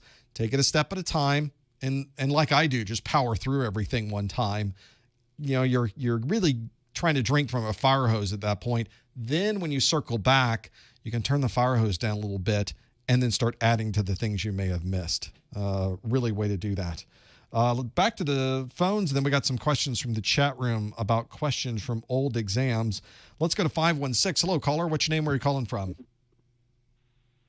Shit, I'm still chewing. Hey there, this is Kyle from New York. How Hi, are you, Kyle. Professor Messer? I was great. How are you, sir? What can we do for you? I'm doing well. I have an interesting question for you. I'm sorry, finishing my bite. Okay, so what I've encountered is, well, I had an interesting scenario. I took the 901, passed the first time, and then little did I know that the 900 series retired the literal day after. Oh, yeah. So I had to completely, after I passed that, redo everything. And I don't remember being that mad in my whole life. So my yoga teacher was like, take the anger and use it to Right. pass these quickly. So I passed the one. I'm sorry? That's a good way to go about it. Absolutely. Oh, yeah, great mindset. It's all about mindset in the end. So I passed the 1001 in my first try as well. I have pretty bad test anxiety, so the way I deal with that is I obsessively study. Like, for example, I got the command line one wrong. I haven't had enough practice with command line. So what I did then was I just keep reiterating. So bottom line is I have 2 whole books. I use the study cram material, exam cram. Great. And then I have the core actual CompTIA from the actual CompTIA retailer, the solid books. Okay. So I marked all the chapters, did all that. I have the, what is it called? I have the Cert Master practice review questions and the actual test. I downloaded the exam cram test. And what I'm trying to say is, my wife's like, I'll let you know when you're ready. I never know when I'm ready. And the thing is, when I take the test, I don't know if this happens. I'm sure it probably happens to a lot of people, but you eventually, even if they scramble 500 different kinds of questions on the Core 2 test on the Cert Master, I start getting 96%, 97%. I memorized all of the types of scenarios with the performance that they give me. They give you 8 variations. So that I take that, I go into the computer, I look at that, I try to know as much as I can. So when I remember all the test questions from all the types of questions I take, and then I go into the books, I do the exam reviews there, and when I get, say, on average for, say there's, in each of the review questions, say there's, well, it's chapter, in the exam cram, it's chapter 25, I think, to like 40 something. So say out of all those end of chapter questions, I get, say, overall 85% right all the time. And anything I get wrong, I go back. How do I know? Because I know someone asked you this before as well, but the bottom line is, I've been studying my ass off for 2 whole months, and I really, I know I'm ready, but the thing is, I don't have any other exam material. I have like all these different practice tests I keep getting passed. I don't know. I think you're on the right track. I think your strategy is good. I don't think you're overdoing these things at all. I don't think that getting a book, getting QA, watching videos, and getting hands-on is overdoing anything. In fact, that's the exact strategy I always recommend people do. In fact, the last caller was kind of right on the money. Not just one book, he had 2 books, which I also think is a very good idea because books have a different style of teaching to them. And some books work better for you. So when somebody has a copy of the objectives, they're going through their book, they're going through the videos, they are going through the Q&A, they're doing plenty of hands-on. I think all of those is the right way to go about doing this. I don't think you're doing any of that wrong. I think where the question becomes, and this is a question we all have for these certifications, is how do you know when you're ready? And I think the best ways to do that, how do you know you're ready, is to go through the process of doing more and more Q&A. Part of the challenge with the CompTIA exam is there's not a ton of Q&A out there. There's more that's needed, and I recognize that. But there are some good Q&A books. On my website, I have a link to recommended A+ resources that has a number of Q&A books in it. There's other Q&A resources on the internet. I think all of those will help, but I'd save the Q&A to last. And you mentioned going through the Q&A multiple times and getting them right, but I think more people need to focus on how you're using the Q&A. It's good to know that you get a question right and you're going through the answers and you can pick out the right answer. It's probably even more important that you know if you're getting the questions right and why you did not choose the wrong ones.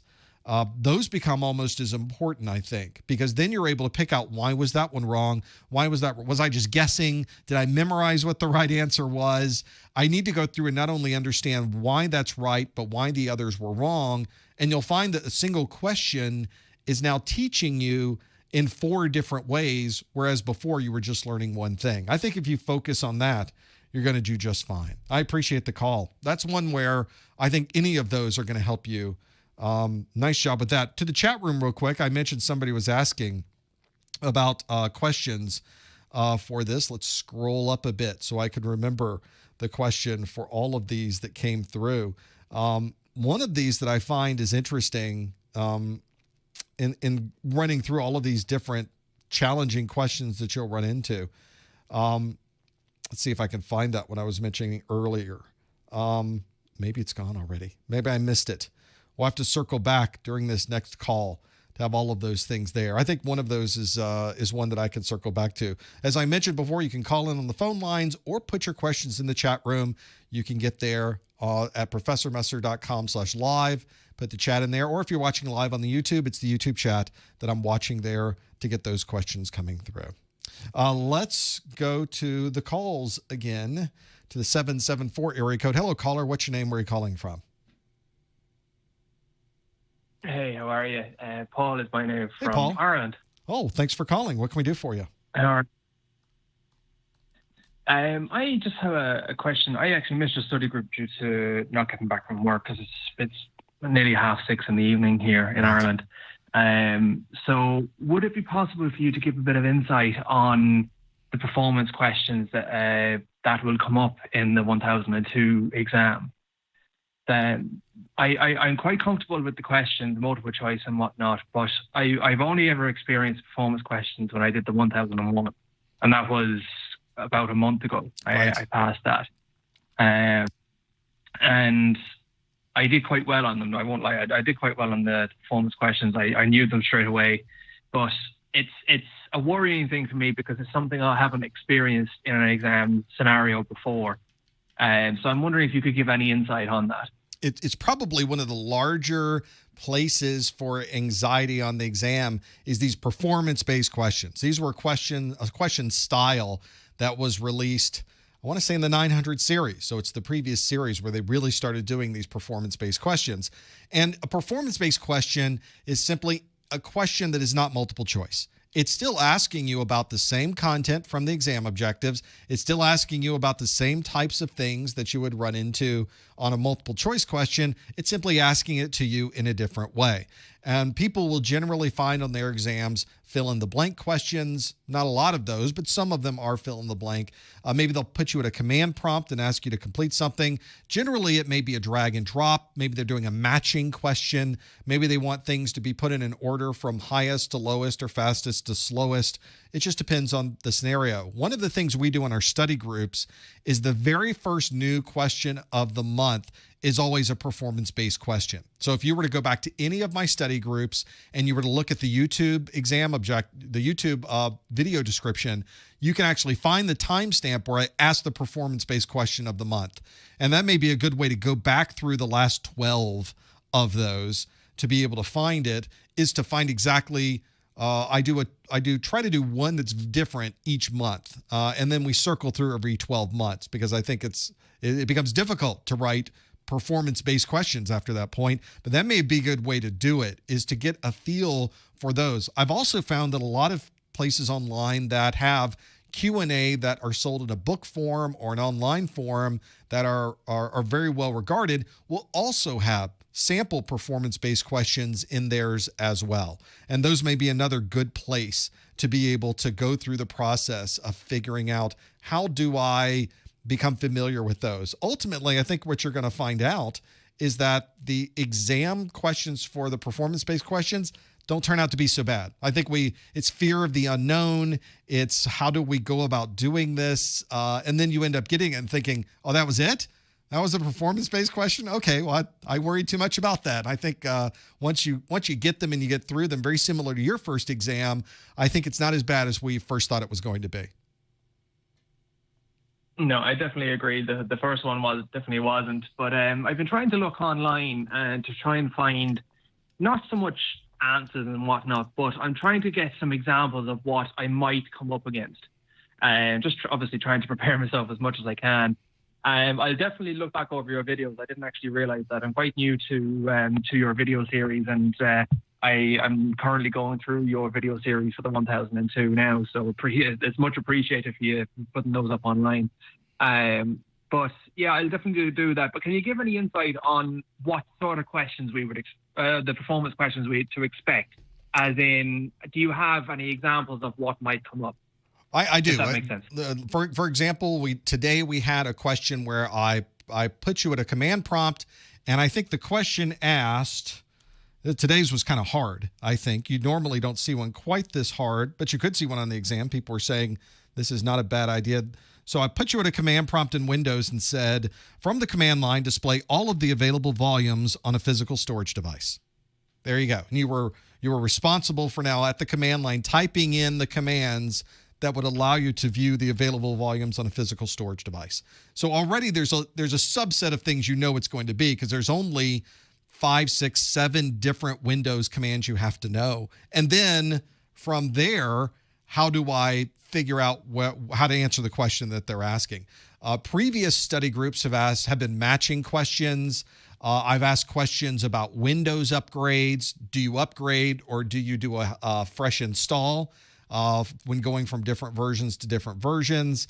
Some of those are pretty straightforward, but if you go back through the previous videos, you'll be able to find all of those. Go back I guess for the 221002, we started in February. So you can't necessarily go back a year, but you can go back to February and look at every month from there, and you'll know exactly what the performance-based question of the month was, and they're all different. Okay, that's fantastic. I really appreciate that. Absolutely. Best of luck. That's where, whenever I start breaking out, try to figure out, what do I do? How do I get through this process? And almost everything in IT is fear of the unknown. This is probably the biggest challenge I've had in the IT industry, because you never know everything. Nobody knows everything. And very often you're being put in a position where you're now going to have to be the expert. A lot of times you're being put in that position. The people putting you in the position know that you're not the expert in this, but your responsibility now is to become the expert in that thing. So you grab the manuals, you look at information online, you go through the knowledge base, you look at online forums, and you become the expert in whatever that thing is that you've been tasked with. And every single time this has happened to me, I have gone into trying to figure this out with great fear, with I'm overwhelmed. How am I ever going to possibly understand all of this? And then I get into it and read through it and think, that's it? Well, that wasn't as hard as I thought it was going to be. That's much easier than I thought, because we build this entire structure of nervousness and of the unknown, this fear.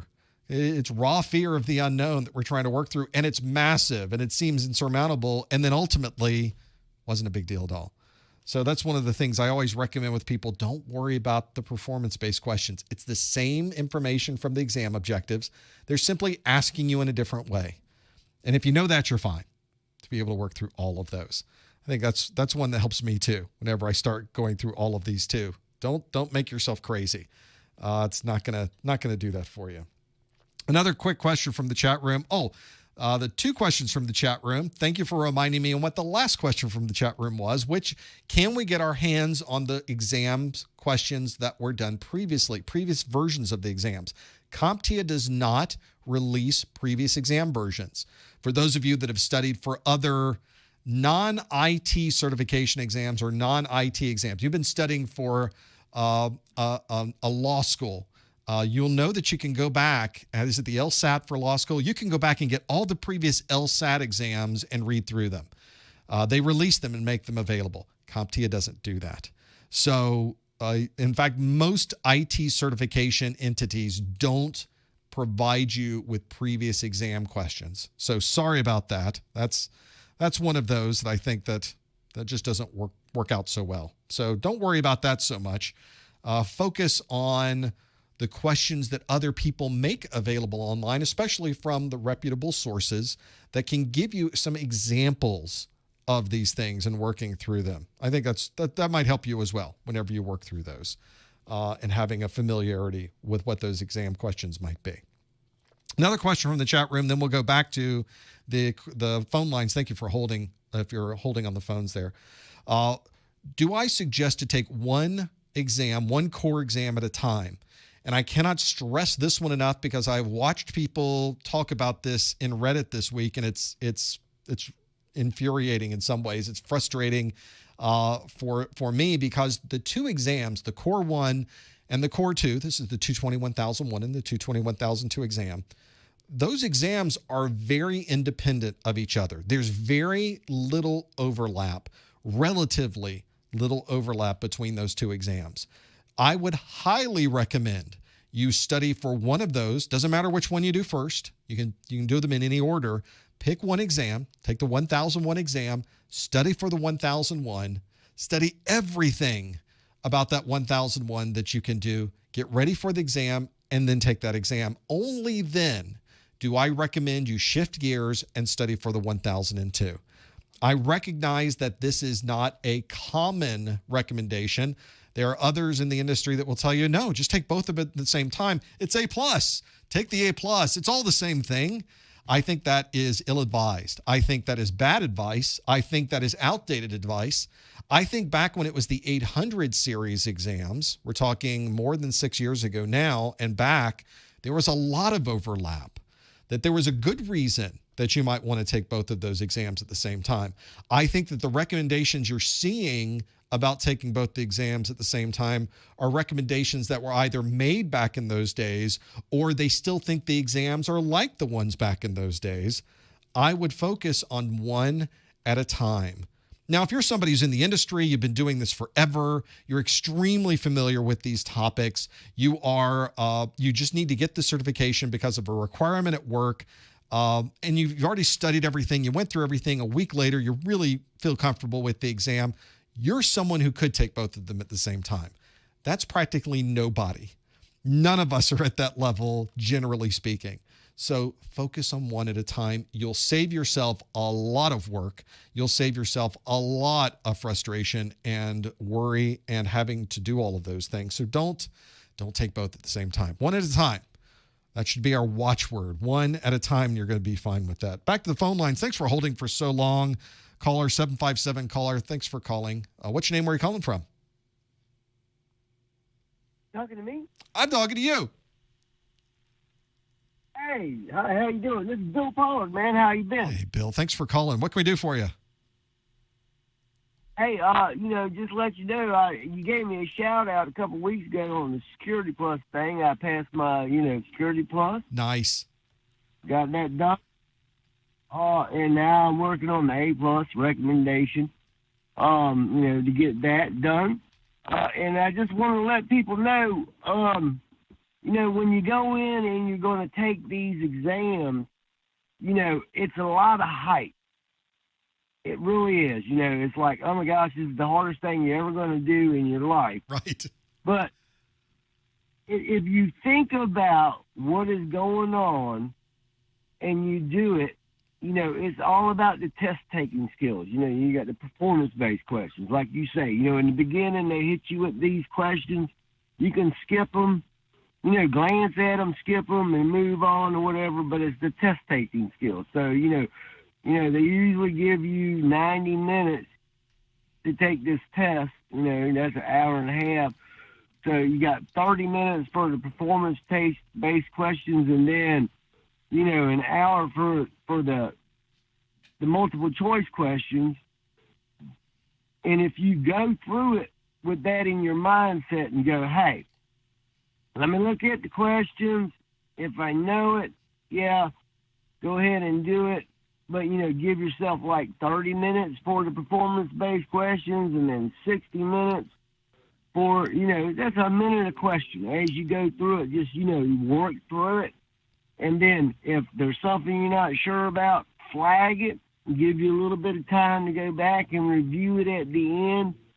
Typically, look at it because, your first thing that pops in your mind is usually the right answer. So, don't usually change your answer after you look at it. I mean, it's like, unless you absolutely know that, oh, I did that wrong. You bring up a good point. I think a lot of people miss that, is the taking of the exam has a whole set of strategies to it that I think people don't understand going into it. For example, one thing I didn't even mention this month is that there's the option to flag a question that you can use as you're going through the exam to speed things up. If you come to a question where you're just not even clear at all what the question's asking for, you might want to click the flag button and go to the next question instead of spending time on something that really you're not very strong on.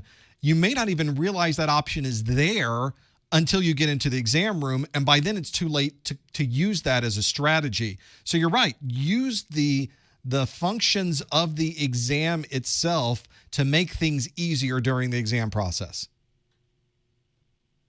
Yeah, and a lot of times some of the questions are similar. So if you're not sure about one question, there might be another question that's very similar that you know the answer to, that you go like, oh, well, that's the answer to the other question.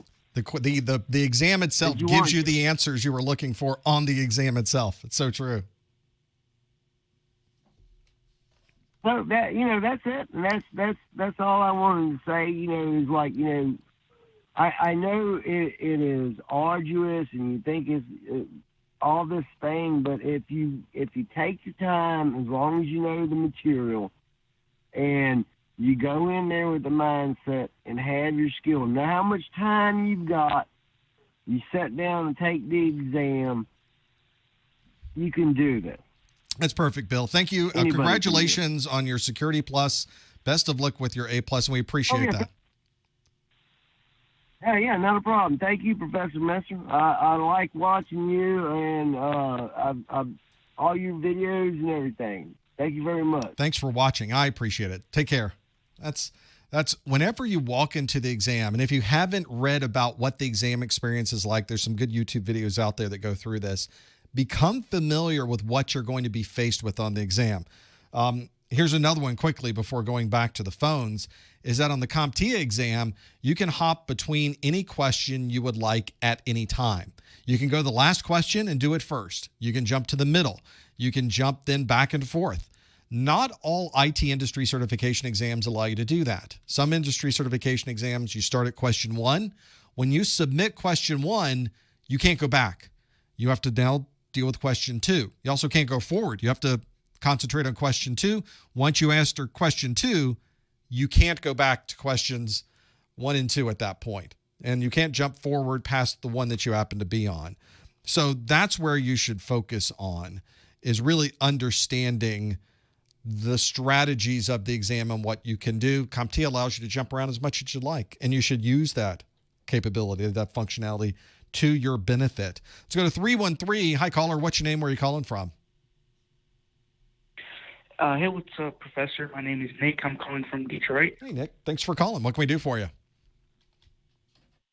So, first, I want to thank you because I just passed my A+ cert, and it probably wouldn't be possible without your online content. Nice. And congratulations. my question is, thank you. So, I'm 18 right now. I'm still in high school, and I don't know where I should go now because a lot of jobs, they require that you have a diploma. Right. So I don't know if I should just keep studying for my next cert or if I should start looking for jobs and then moving on from there.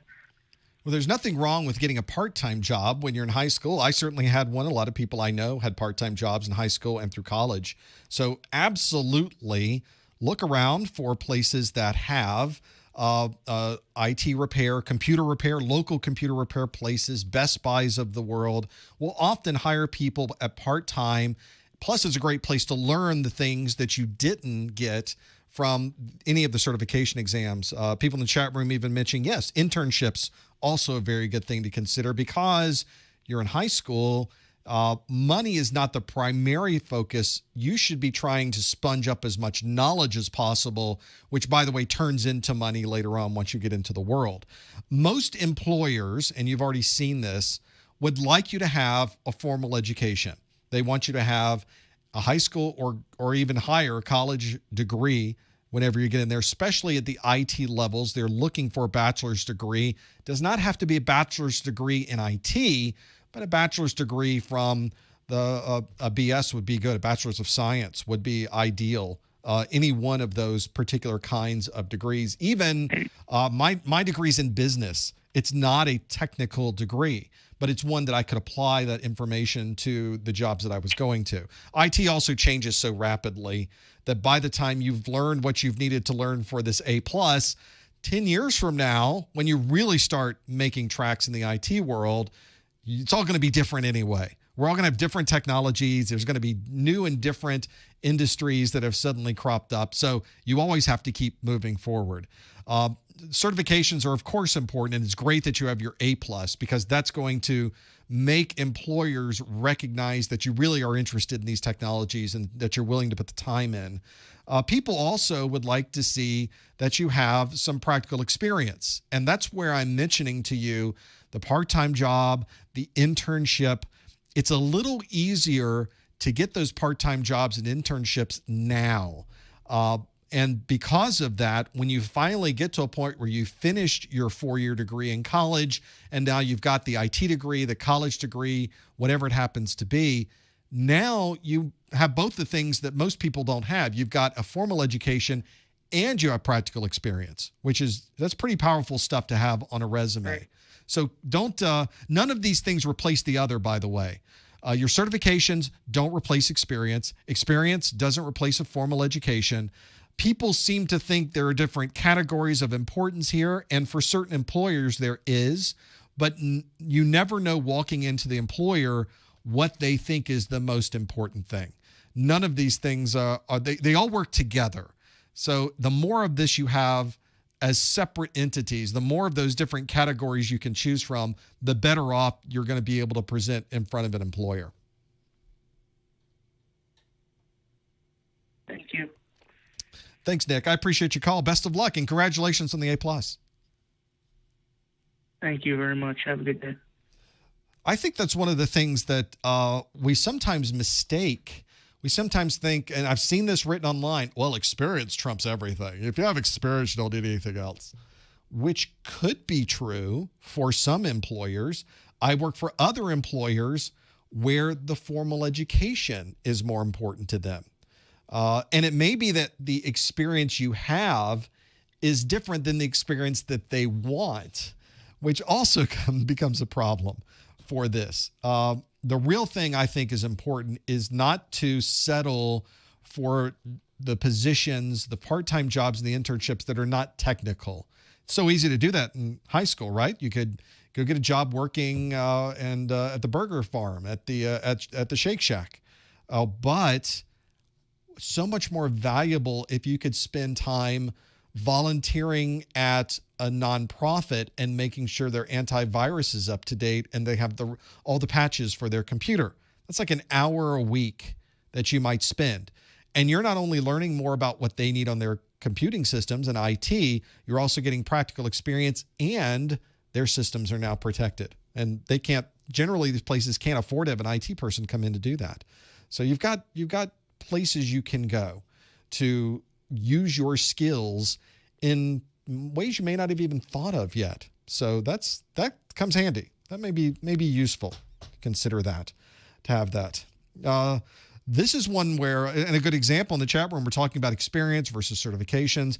Some clients require proof of experience before allowing people in. I've also worked places where they require certifications before allowing people in, because certain manufacturers require that your engineering staff have a certain number of certifications. And if you can't be a partner unless you have an engineering staff with those certs.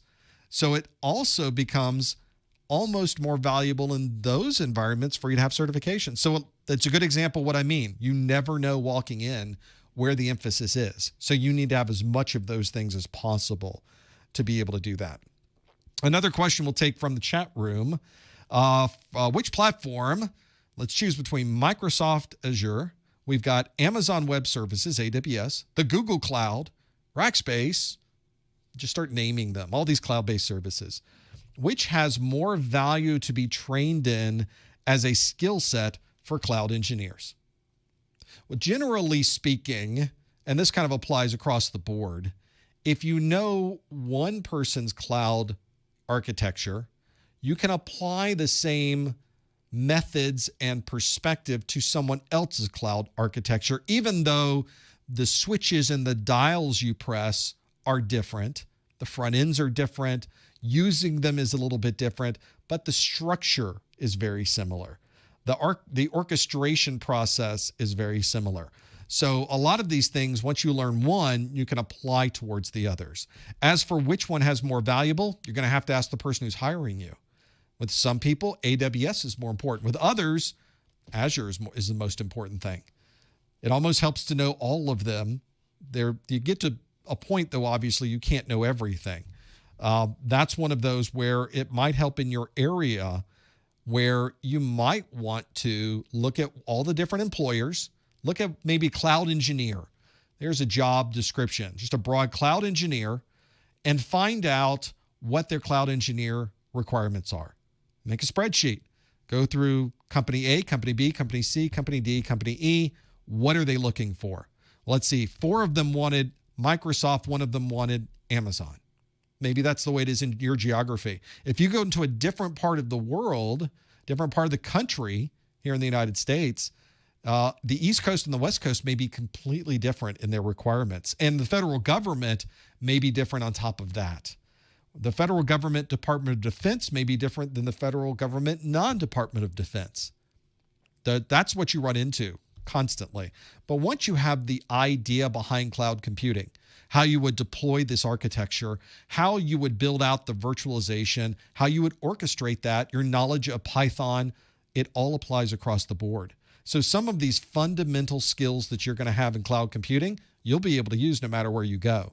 And even beyond that, becomes useful. You can just stack those things on top of each other. Once you start talking about containers and orchestration and Python, you're good. You can get yourself through a lot of different interviews that way. That's the key. That's the important part with all of this, I think, is to explain to someone who's hiring that you really do know this stuff. Even if they were hiring for Microsoft Azure and you talk to them about all the things you knew about AWS, they go like, well, you'll do fine. You'll be able to take all those skills and move them right over. That may be the situation you run into.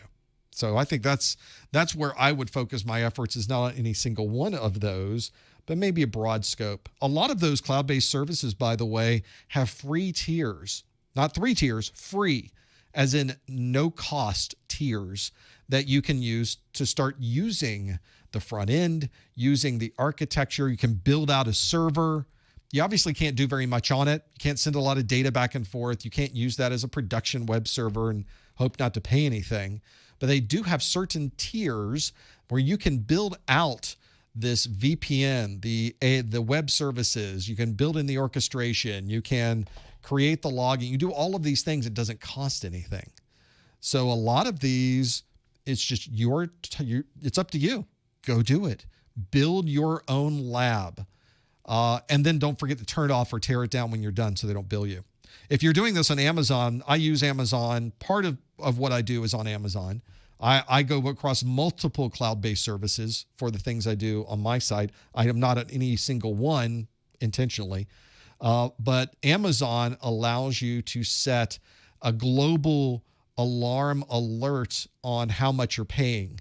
So you can set an alert that you don't want to pay more than $1, and it's going to tell you if you happen to leave something turned on. So if you're planning to do any labs like this, lab responsibly and don't end up with a big bill at the end of the month. That would be bad. I've heard horrible stories to go through that. Since we're talking about free and doing these labs and talking about the A+, I'll put another comment in for modern.ie.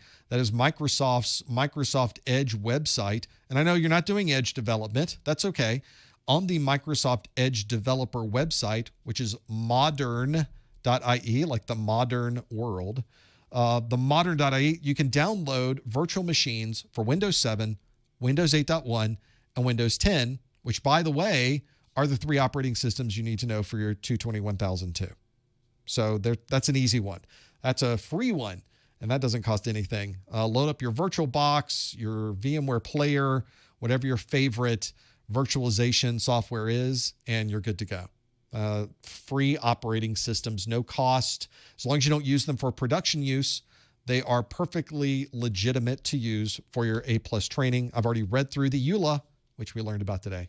I've already read through the end user license agreement. As long as it is not used for production use, you are fine using it for your A+ studies.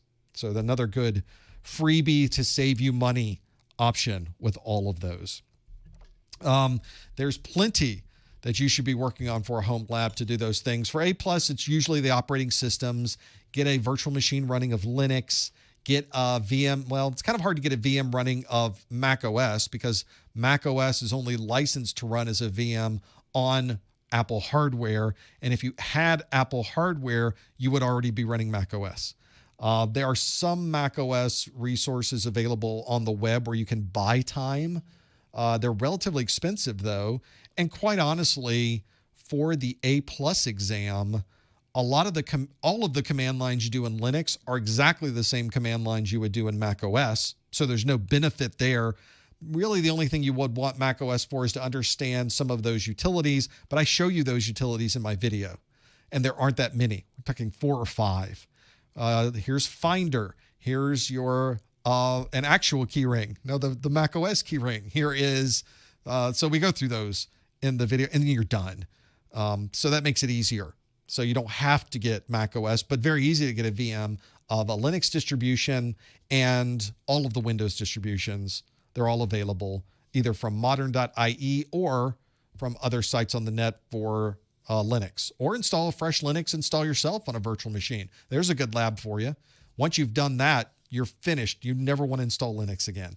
It's not very exciting, quite honestly, these days. It's as exciting as Windows install. Do you want to install? Yes. That's kind of it. There's not much you have to do to make Linux install properly these days. Can't you use Mac OS on VMware? According to the Mac OS end user license agreement, you cannot, unless it's on Apple hardware. And if, like I said, if you had Apple hardware, why would you be installing it as a virtual machine? I guess you could. There are reasons you would, but not for what we're doing here. Don't want to overspeak myself and have that. Also in the chat room, hey, Bill, big shout out. He's not saying, hey, Bill. I'm saying, hey, Bill. Hey, Bill. Big shout out from ECPI University. We're big supporters. We appreciate all your time and effort. Thank you very much. You are very welcome. More than happy to do it. Thank you for watching. Thank you for supporting the site. And for all of you, thank you for watching. And thank you for supporting the site. We would not be able to do this without you. Also, quickly in the chat room, could I obtain a job as a cybersecurity analyst from CERT alone, or would you need a further education required degree? Well, that depends on what the employer would like. I think depending on certifications alone for anything is probably not your best strategy. As I mentioned, having a combination of a formal education, certificates, some practical experience, and the fourth thing that I always recommend is knowing people in the industry is an important thing as well. So if you haven't been to a Microsoft user group meeting in your area, if you've not been to a Cisco user group meeting in your area, if you've not been to a VMware user group meeting in your area, a Palo Alto Networks user group meeting in your area, go to those meetings. The people who are at those meetings are working in those companies that you would like to get a job with. And it's great to meet them. The more people you know in the industry, the easier it is to put out feelers, to send emails to people, to say, I'm looking for a job. Have you heard about anything in the area? Because someone works at one place, you will often find that they know the job openings at the other places because we just have people everywhere. We have friends working everywhere in all these different companies. So take advantage of that. This is something we have a big user base of people we know so that we can rely on each other. When we need a new job, suddenly an organization has layoffs. They're not doing well financially. They lay off their IT team. Now that's the time you go to your LinkedIn and say, hey guys, we just had a huge number of layoffs. Is anybody hiring? Do you know anybody who's hiring? And we jump in and go, oh yeah, I heard of a job over there. Here's one over here. I talked to a guy last week who was doing something over here. I hear there's somebody coming in about a big project with this thing. We all sort of work together in that way. Get into the circle. We like to help each other. We like to work with people we know and that people we can trust. So go to those user group meetings, not necessarily just to learn, because that's useful too, but go meet those people. A lot of people, we go to those group meetings to meet people. So if you're not the kind of person who's very outward in that way, learn. Hi, my name is, what's your name? Where do you work? What do you guys do? I'm here because I am also, this is one of those things where I run into, is people in those meetings very often want to have your resume. And you're thinking, why would a stranger want my resume? Well, it's because a lot of these companies will pay their employees to bring people in and get them hired. Why would a company pay an employee for hiring someone? That's because if they went outside of their employees to a recruiter, they have to pay a recruiter a lot more money to bring smart people in. But if they've already met you at the user group meeting, they already know who you are. They already know when you're in the area. They already know you're interested in Microsoft or interested in Cisco or interested in VMware. Let's get you on board. And there can be a financial agreement there that's kind of nice to be able to have that too. So it's a win-win. That being able to bring somebody a referral. If you ever see on LinkedIn somebody saying, hey, we got some new openings, send me your resumes, that's pretty much what they're doing. To have that there, it comes in handy. And then everybody wins. You get a job, that person pockets a few $100, and now you've the circle of life continues. Can't beat that. Well, that brings us to the end of another hour. Can you believe it? That's fantastic. Oh, in the chat room, the PvP boy. Whoop, whoop. Current job is a 200-pound referral bonus. Not bad. That's one where can really make some money. Bring in a few people a month. It's almost like having a second job. Thanks for being here in this first hour. We appreciate you being here. Thanks for the first hour Q&A. Thanks for being here in the second hour where you ask me the questions. We love to do this. Stop back by next week. We'll do a Network Plus study group. I've got plenty of Network Plus questions for you. Brand new. I write new questions every month. So it's all something that we all get to go through together and see if we happen to know what these answers are. And thank you for your questions in the chat room and your phone calls coming in. We couldn't do that without you as well. And your ongoing support. We love to get your calls and letters. You're always welcome to go to the Contact Us link at the top of the website and send us information at any time. Can you believe it? Another hour is gone. Thanks for being here. We're going to see you next time on the A+ Study Group. Thanks, everyone.